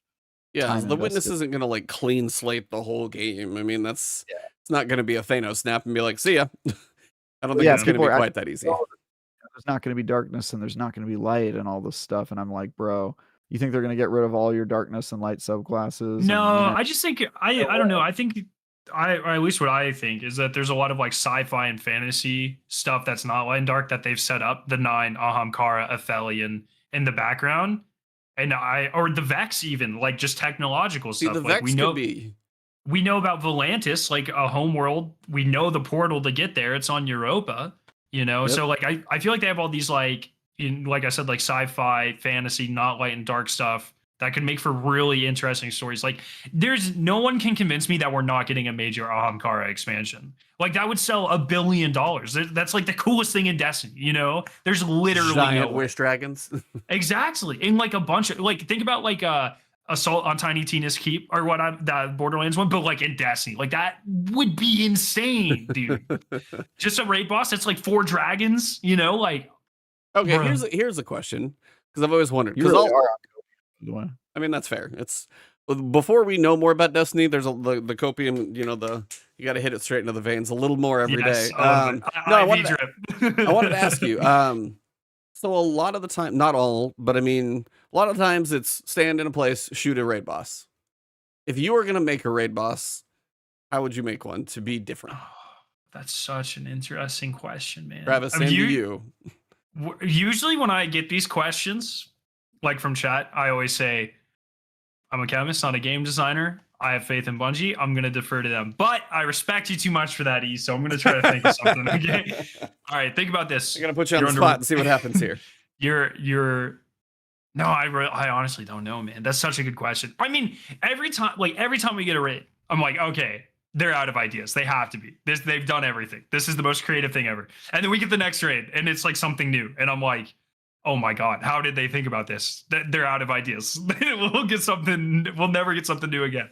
And then the next raid. It's just like, they always surprise me. I'm just... Really, even with the most recent raid? No, not with that one. Most recent raid felt like they looked at other raids and they were like, what does the final boss look like? And then they the most recent raid surprised me because it's like Nezarec can move around, but then they gave you DPS platforms that Nezarec isn't a threat while you're on. So it's like Nezarec's very intentional. Yeah, I don't know. How could it not be intentional? Like, how do you... If you look at that arena and you play any playtest, any focus group, anything, and you say like, where are you going to stand for DPS? You're going to pick the places off the ground. You know? Well, I mean, especially after playing Warlock, is like, this is a flat piece of square. Like, there's nothing in the way, and he's going to walk around and kick the crap out of you. Like, seeing him move, and it's like Warlock is like calm, collected, and boop, he's just going to kick the shit out of you. And then there's mine for the day. And then you get Nezarec, who's like, he took too much speed before the boss fight. And then he's like Rolk on drugs because he took some LSD. He's all over the place. He's a little jumpy, teleports a little bit. He's a little too much. And then he's also like unreliable as kind of a boss mechanic, as opposed to Rolk, who's just like calm, collected. I'm going to do my like spinning burn thing that you got to make sure you dodge. And then he's going to kick you. But I was like, but the idea of Rolk was cool. So mine that I've always thought about forever, I'll throw mine out there. Again, same as you. The fact that they keep coming up with anything at all after a while, when we're 10 years into this thing, I'm impressed. Especially at the cadence they do. Because World of Warcraft has been going for a while, but you're like much farther between expansions in that game. They get a little bit more time. But mechanics are going to be different in that one. Mine has always been, instead of like shoot crit spot on bullseye of head type situation, I want to see a boss made up of pieces that when you kick off like something, it splits. So to do optimal DPS, everybody has to do a piece of it in a certain different direction. So like maybe it breaks off like 50 pieces. So then something like a machine gun's good because you got to break all the 50 pieces. And then like that arm can't rematerialize. So like an arm breaks off. Kind of cool. So like some way like for it to, but again, this is the point where I wonder, is that even possible on the current systems in the game? Yeah. Is it possible on last gen hardware? Like that's kind of the idea, is like, is it technically doable? Because when you see something like salvage be as barren as it is, I always wonder how much they can do. Yeah, that's actually such a cool idea. Like the way I picture that is like, it's kind of like Argos, where you need to like sustain damage on the sun plates on Argos. Yeah. And so like your idea, like, you shoot them and then the points kind of like spread out further and further and further. And you need like sustained damage until you lock them into place or whatever, destroy them. That's a really cool idea. I like that a lot. And that's the only one I've ever thought of, because a lot of the time, even with like somebody like Rolk, it's like hit one point and then whatever. But it's like Divinity is useless there, because you have to hit so many different targets. But again, that's a technical thing. I have no idea how hard that would be. It's probably an ultimate pain in the butt. So, but whether it's a piece of them that breaks off and it's like, then you do that and then they no longer have like an arm because there's not enough pieces to come back. So yeah, that'd be cool. Just something where there's like a lot of targets to where killing a lot of something does damage in it. Like some function like that has always been my idea. Again, no idea if it's even possible, and it doesn't seem to be with the ones that we get, but that's like the idea of, I don't want one singular thing that you can stare at the whole time. I want to like make everybody have to kind of, and you could like, if you can kill 50 and your dude you're carrying over here kills 2, you can still get it done, but something like that. So mine's not a final DPS, but this is an idea I've had for a while, just because it makes people kind of mad. So imagine it's the year 2023 and the returning raid is Wrath of the Machine, but it's Scorn instead of Xivu, right? And then there's an encounter in this Wrath of the Machine raid where it's kind of like the servitor encounter in Scourge, where you're being chased, but it's a very, very claustrophobic, tight hallway with a bunch of obstacles, and it's a giant screeb just chasing you. Like, you saw Twitter yesterday. You saw Twitter yesterday. So, but I've been saying this for years. And you can go back. I'm giving you a hard time. I just saw that scream yesterday as nightmare fuel. That thing's terrifying. I know for a fact somewhere in my 5,000 videos, I have a video describing this exact thing, like 3 years ago, for sure. And it's just like a screeb walking towards you very slowly or whatever. And you have to kind of like Gauntlet and Leviathan, like you have to jump through holes or whatever. But it's a very claustrophobic, dark hallway. And if he catches up to you, you're dead. You're almost like almost a rat in a maze. And if you can get out, then you can get to some type of like damage sequence. Exactly, or just something to detonate the screeb. And there you go. Like kind of like a siege engine type encounter where like maybe you solve a couple puzzles or you have to get a piece here. And the way I like to think about it is it's kind of like the old school like 2D Mario games where like the screen would scroll for you, and if you weren't fast enough, it just pushed you off the edge. Yeah, like that, but 3D and screeby. Yeah, and in Wrath of the Screeb. So that'd be cool. Yeah. I mean, Wrath is unique. Wrath is one of those, because like I know a lot of people would love to see Wrath back, but unless they like introduce Xivu, it doesn't fit literally Destiny 2's data doesn't have like Xivu in it right now. Yeah, which is weird. So that's why I'm like, okay, so what does that leave though? That leaves Crota, which I don't think they would do. I still don't think they would do that. But they could always just make like. They could do Scourge. They could do all of the Leviathan like they have those. I don't know if they would do that though. They can just do Wrath without the Xivu splicers. Like give the bosses Xivu in like particle effects, but like the Fallen can just be normal Fallen. There's no the Xivu splicers don't really add that much to the gameplay. Yeah, they could make those like champions or captains or Scorn, as you said. It's like there's ways to do it. It's just a captain wearing like some of the Xivu Eververse ornaments, so they look cool, and it's already made. they're just wearing like the Synthoceps. It's like a drag wearing the Xivu Synthoceps, just walking around. Okay, no one likes that idea. I like that idea. No, Teddy's over there in chat. He's like, interestingly, this week's Veil text. Dump mentioned Xivu in the game for the first time in years and the third time since D2 launched. Dang. Do you remember? Would read the Veil text. The weekly Veil mission with that weird hand cannon you get? No, you can go. Teddy would read the Veil. Oh, of course he would, yeah. But I think that's actually. So the Cloud Strike, not the Cloud Strike, the gun that we got for pre-ordering, Nightfall. Wow, how am I blanking on this auto rifle? The cool auto rifle one. It doesn't matter. The name doesn't matter. I know. The lore is like it's very heavily hinted at that it's just a modified like advanced version of Xivu. So I think that was just their way of exploiting that away. But maybe I don't know. Like I want Xivu to come back too. That would be sick, and it would make Bungie $1 billion. Would it though? Yes, would it be sick? I mean, it could. It has the potential to be. If it means I get Wrath of the Machine back, then yes, it would be sick. If it means that we wouldn't get Wrath of the Screeb, then no, it wouldn't be sick. So it's definitely a double-edged sword here. No, I would definitely rather the original. Well, here's the question: if you get Wrath back, what's your exotic weapon? Since we already have that. Dreg's Promise, but Xivu, easy. Dreg's Promise? Yeah, I mean we have the other two. We have Queenbreakers and we have Lord of Wolves. Why not? Make a Dreg's Promise, make it cool. Give it Xivu, easy. You're welcome, Bungie. You don't have to pay me.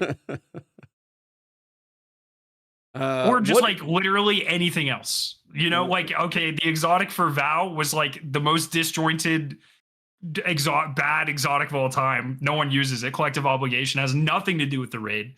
Only good on volatile flow week or seasons. Yeah, exactly. So just like stick a random exotic in there. I don't care. You get it once. All right. Well, I'm here for the experience. Travis, the Great Predictor.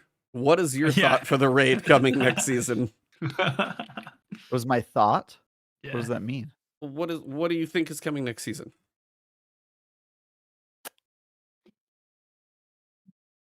Yeah, I did actually predict the raid this time around. I said it was going to be on the. As soon as they showed that trailer of the Traveler shooting, I was like, it's going to be on that ship he shot at, and then I was right. Yeah, he nailed that one. Yeah.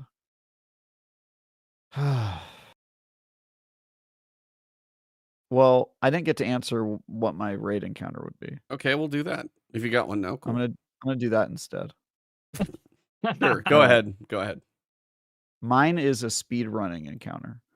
There are no limits. There are no limits on how quickly you can kill the boss. He does not have an immune barrier. He does not have phases.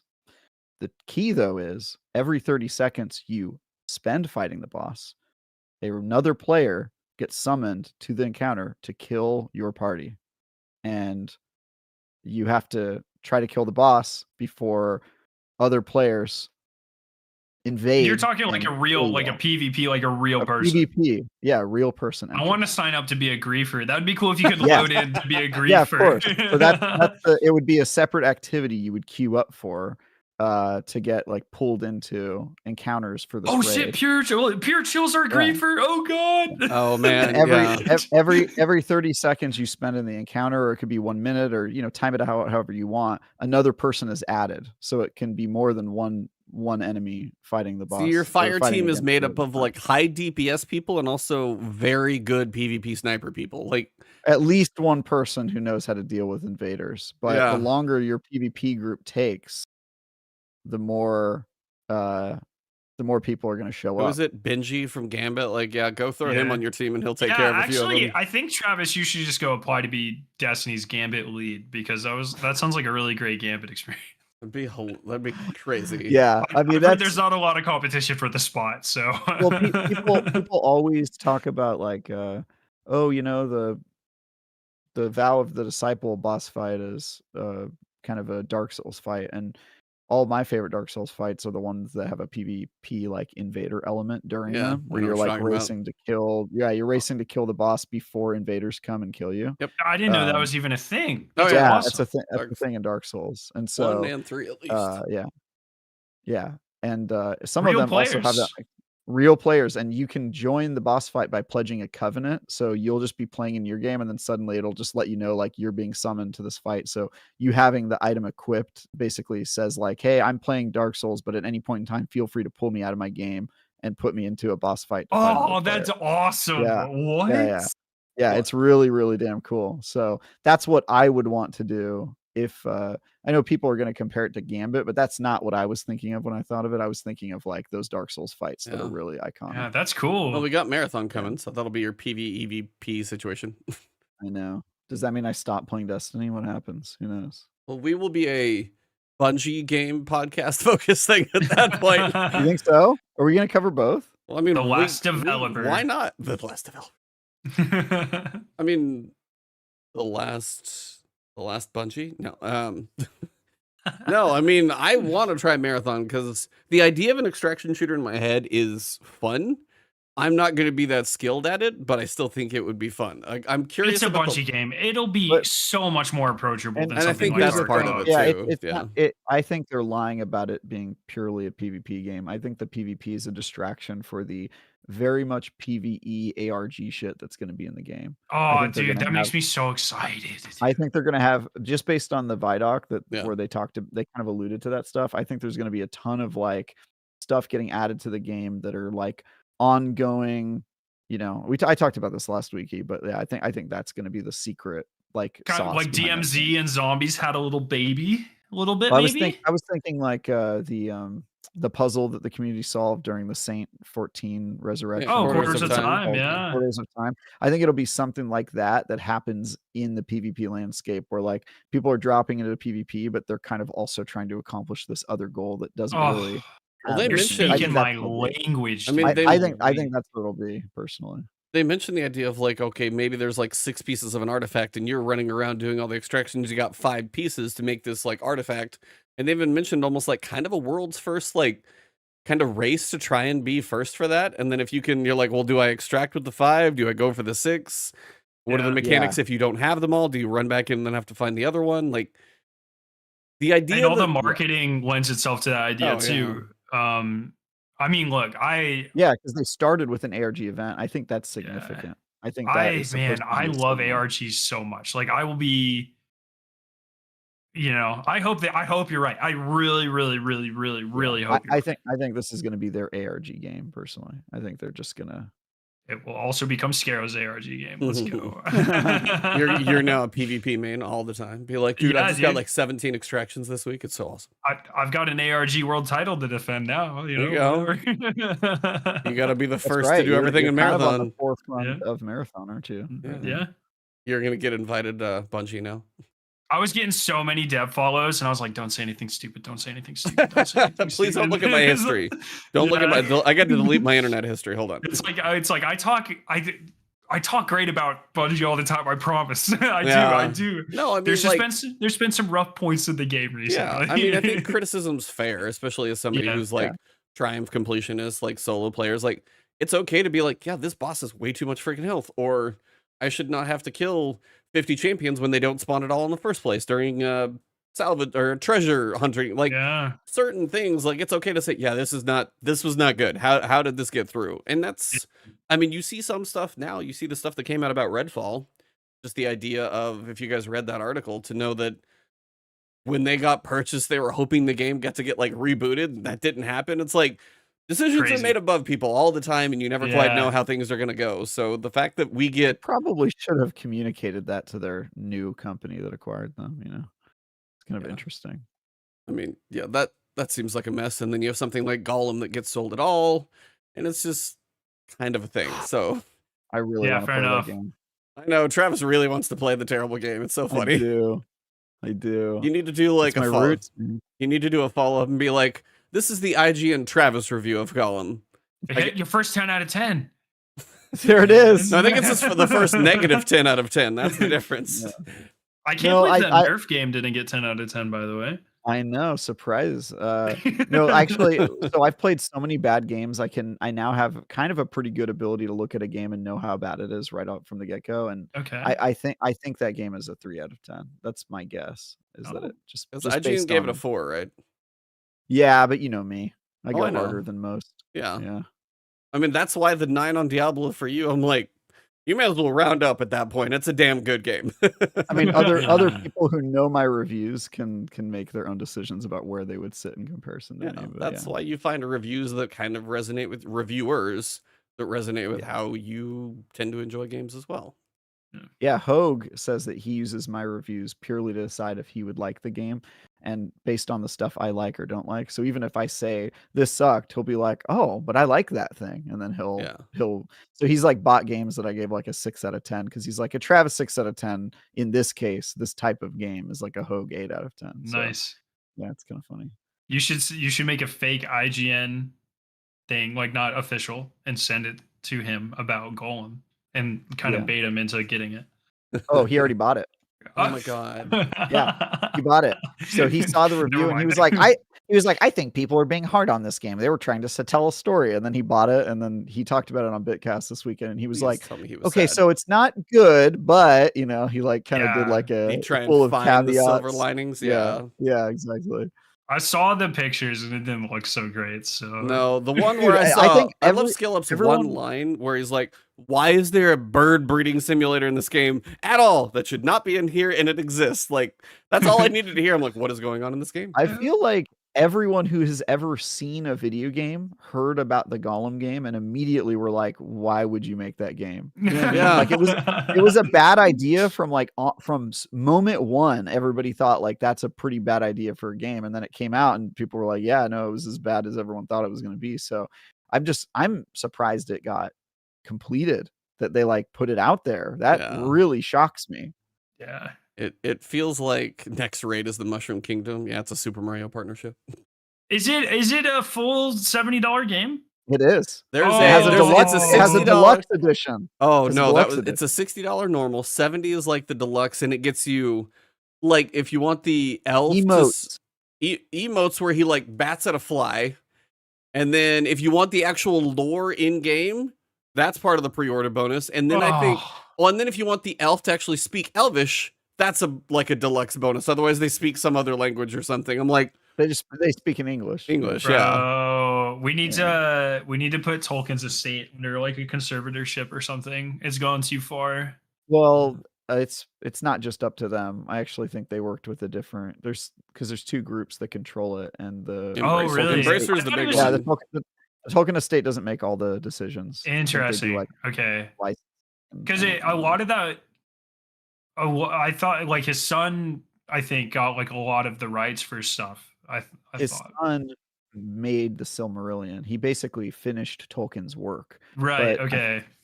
And he is dead now, is he not? I'm pretty sure he is. I didn't know that. And so Tolkien estate is like now half of the Lord of the Rings pie. You have to go through it's actually kind of complicated. I know this because I covered Magic the Gathering, which is coming out with a Lord of the Rings set this month. So yeah, interesting. Well, yeah, it is kind of interesting if you find boring ass business interesting. I mean, which I do. The destruction of beloved franchises is very interesting. I mean, yeah, it's interesting to watch a trash fire when it's something big. It's not a destruction. Come on, Gollum was already a character nobody cared about in a setting like it.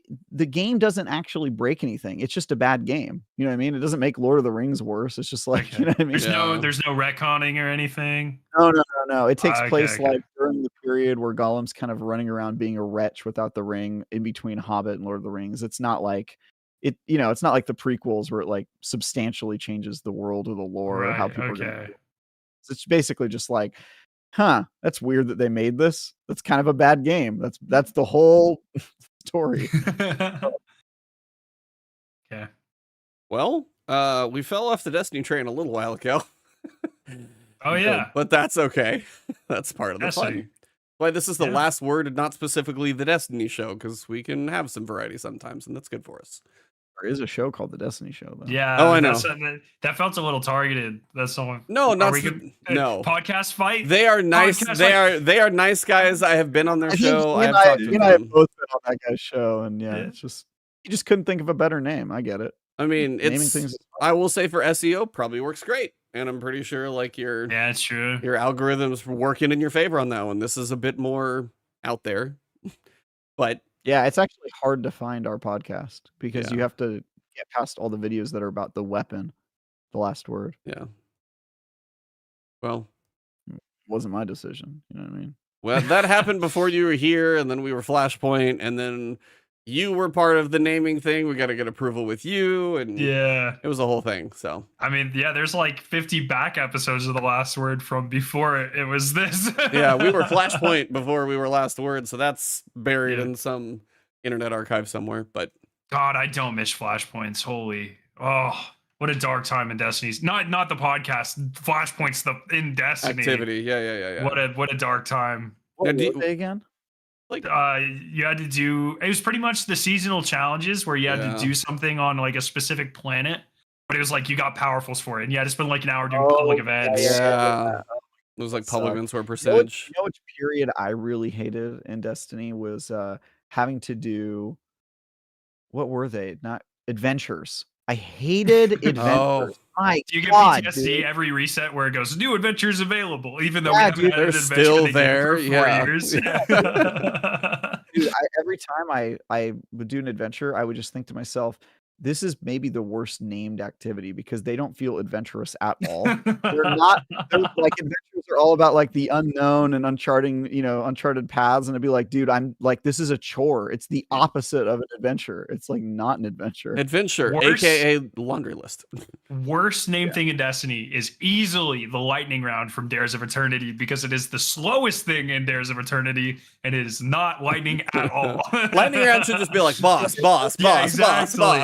It's stand on this point, stand on that point, stand on this point. It doubles the length of the activity at least. I mean, you at least get decent loot out of it, but yeah, the lightning round should totally be like. Oh, is that the thing that pops up every once in a while? Yeah, when you get the triple chests. Yeah. Well, they call it a lightning round because they're just taking it from the game show terminology. Exactly, but they did it. The lightning rounds ask you the quickest questions. That should have been like a boss speed run, and like the more bosses you kill, the more chests you just line up down the row. Yep. Like that'd be cool. Again, just hire us for part-time, contract work. We're good. I don't even need I'll do it for free. I'll just read my Twitter. I complain about stuff all the time. Free consulting. Yeah, dude. Fly me out to Bungie once a year. I'm happy. There you go. Visit the Pacific Northwest. Have lunch. Be like, what's up, guys? I'm back. Yeah. Passing through again. Speaking of, I was adamant one day I was going to take Ben Platnick out to lunch, and now he left Bungie. I'm so sad. He did. He's not dead. Why? But I don't know. But it's just I can't cheat on Bungie, my loyal. I can't take another developer of another company out. It's yeah, you can. That's heresy, dude. They'll hunt me down. They know where I live. This is crazy. They send me Christmas gifts and stuff. Sometimes I think content creators are the opposite of what I do, which is I try to play the same game the least amount of time and just move on. You're like the fact that, what term always has bothered me when people say that they're a blank main in video games. That would be if you're like, hey dude, do you want to watch this new show on Netflix? And they'd be like, nah, man, I'm the Office main. I only watch The Office. It'd be like, what? Who does that? Who just watches one show? That's crazy. And I feel that way about video games when people tell me just mainly play one video game. I'm like, what? Why would you do that to yourself? There's so many. There are so many out there. It's honestly, for the people who do live inside one game, perspective is important. I'm gonna go play Diablo, and you want to go see what a looter game has potential to be, what an in-game grind can be like, what build crafting, skill trees.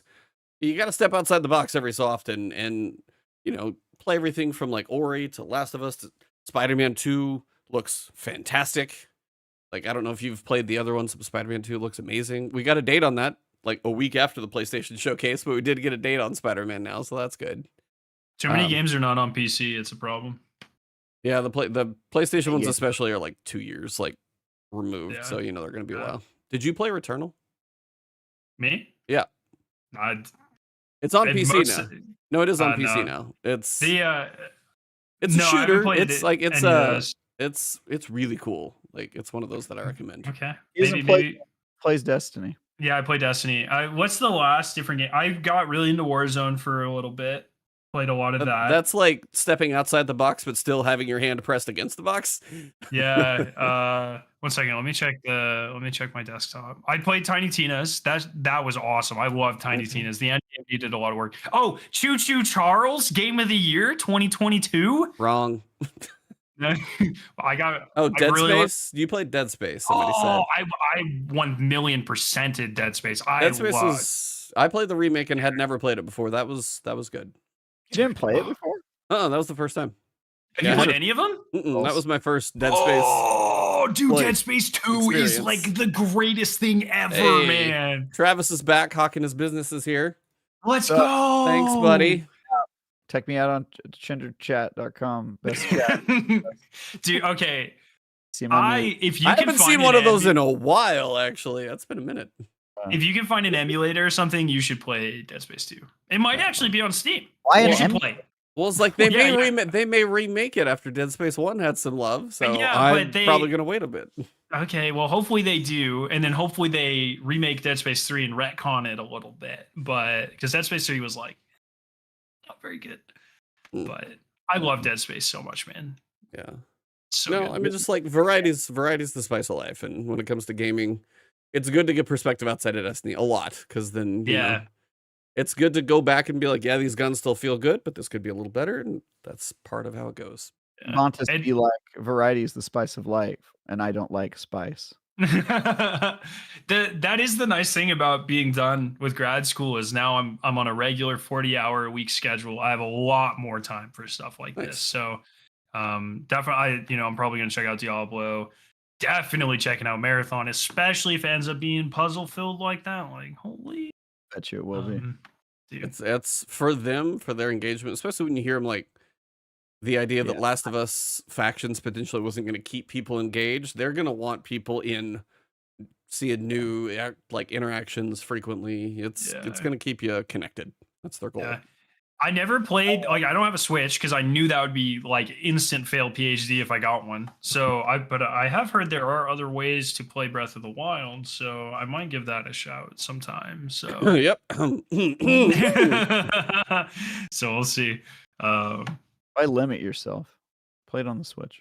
Or maybe I'll get a Switch. I don't know. Console gaming is I'm too good for that, you know. Oh. Yeah. No, I'm just kidding. Skarrow the elitism out here. I don't touch these consoles. Peasants. One time, no, well, there's 4090 or nothing, okay? That's right. There's been a couple times where I've had to like hook up my Xbox and go back to Destiny, like record some footage or something. Controllers are so alien to me now. Oh, I get like, for me, even if I play something like Last of Us 2, I played it on PS4 or 5, whenever I did. When I play through a shooter, even third person or whatever, with a controller, I'm like, I'm about as skilled as a 4-year-old right now. I feel ridiculous using a controller. I mean, the whole joke of like even just using a controller for Destiny PvP, I would get 1 kill, maybe 2. It would be rough. I would be so terrible.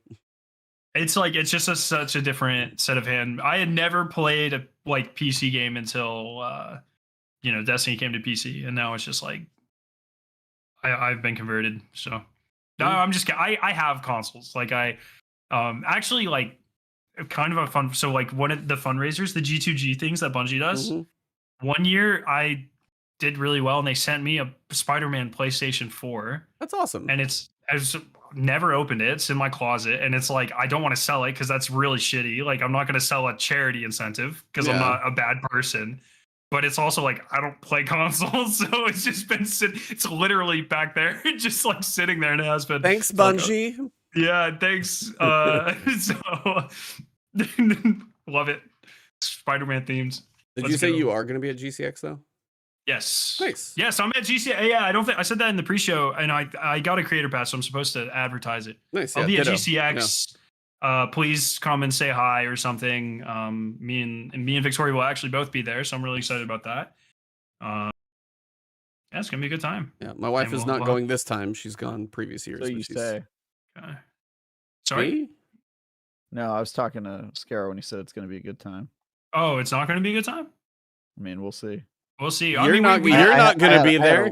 I had a wretched time there. You wore a suit in Florida, you idiot.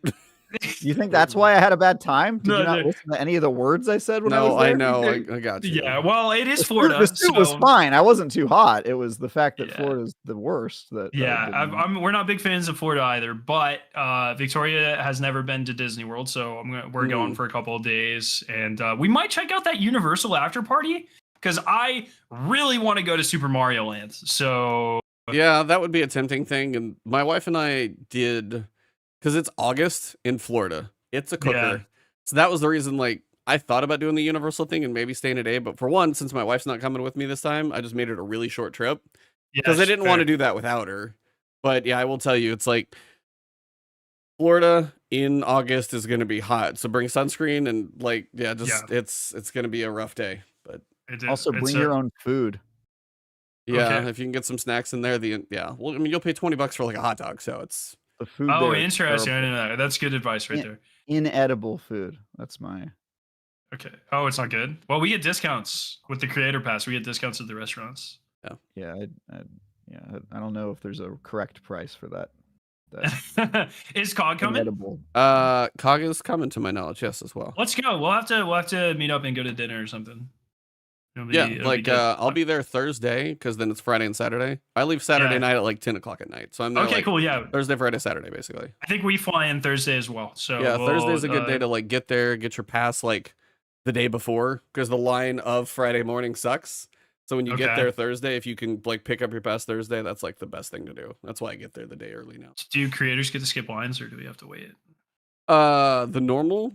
No, generally, yeah. You get a free pass. You don't get to like. It's not like VIP fast pass or anything like that. It is what it is. Fair enough. If you wanna meet a content creator, you're gonna wait in that line like everybody else.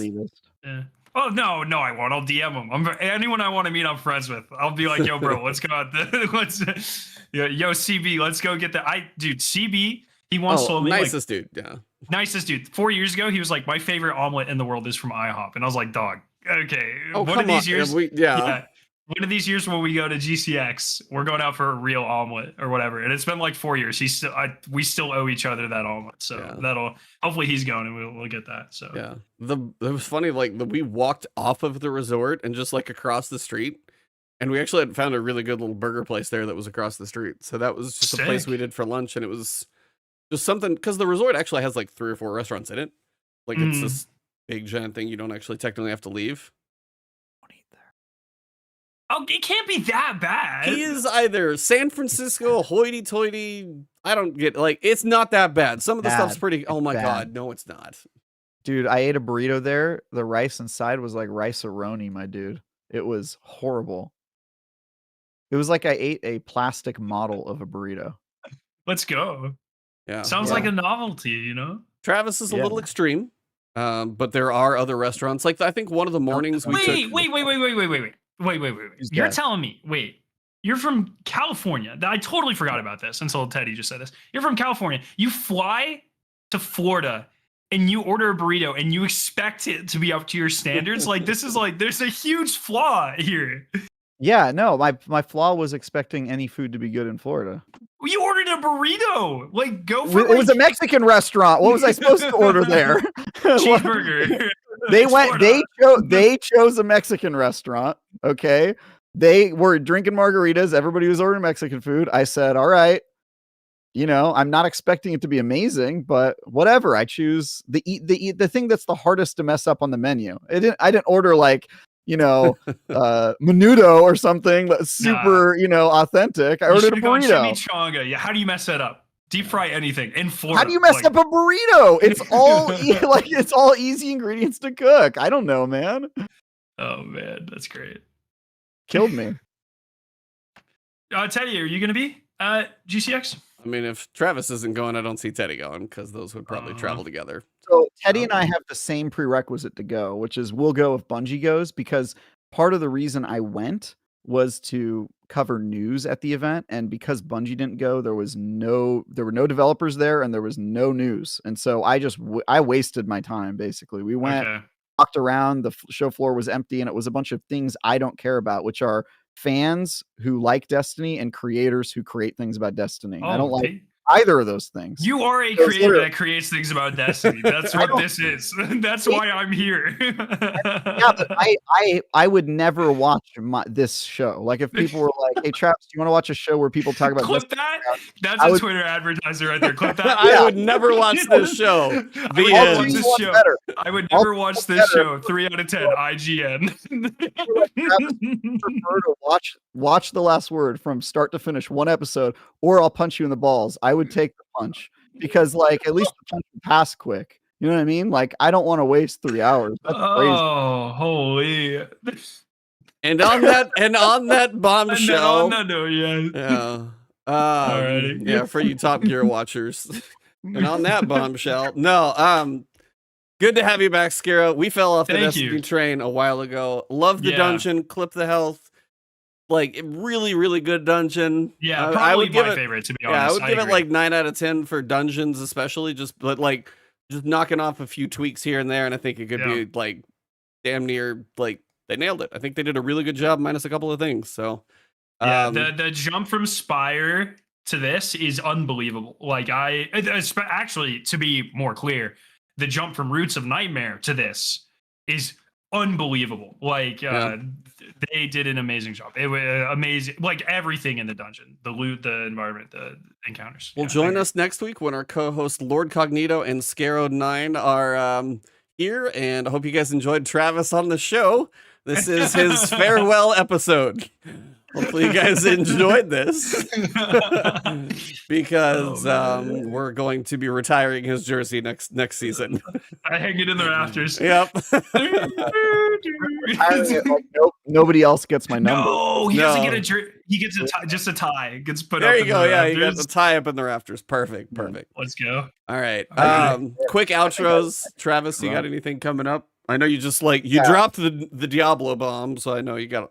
Yeah, I mean, I'm not working on any reviews right now, but I've got a couple pieces going up soon. I previewed The Expanse, which I think went live this morning. I actually forgot to check. The Telltale is back. The Telltale. Oh, The Expanse.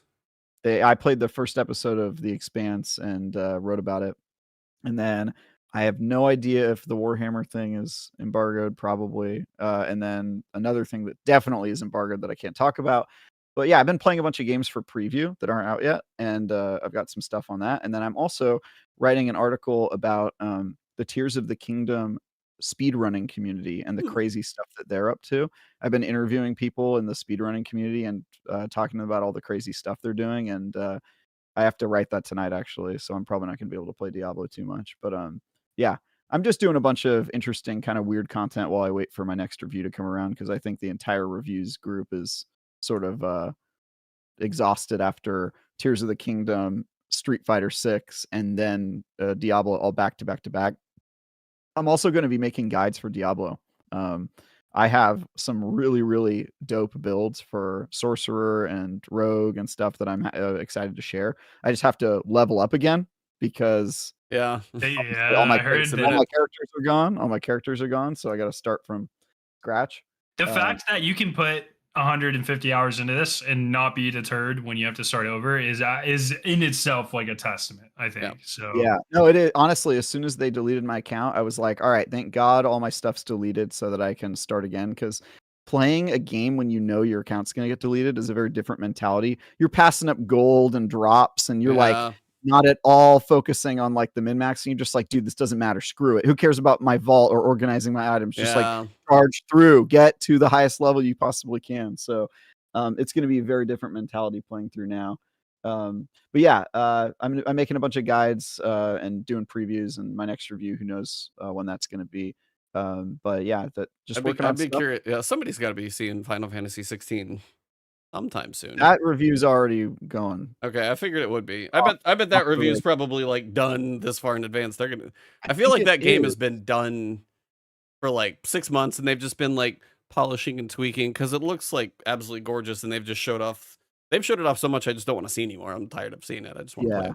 Yeah, I believe the person reviewing that is Mitchell Saltzman, who is the guy who just finished the Street Fighter 6 review. And he's also, I mean, he's like our most knowledgeable fighting game guy, but he's also like our Souls guy kind of.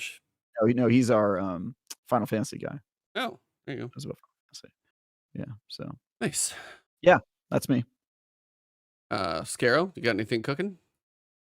No, not really. Working on living and maybe more music soon-ish stuff. I don't know.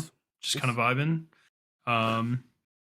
Your life sounds awesome. Yeah, dude, I started a new job 2 weeks ago. Give me a break. Yeah, no, you're just that's cool. I wasn't being sarcastic. Okay. No, yeah, I mean, you got. I know I always sound like I'm being sarcastic and mean, but it's not always true. No, I mean, you finished your doctorate and now you have like a corporate 40-hour gig. Your workload literally probably went in half or more. Yep. And now I have real person money and vacation time. So there you go. Who knows what Skarrow's up to? I don't know. I was like, I don't need this YouTube gig anymore.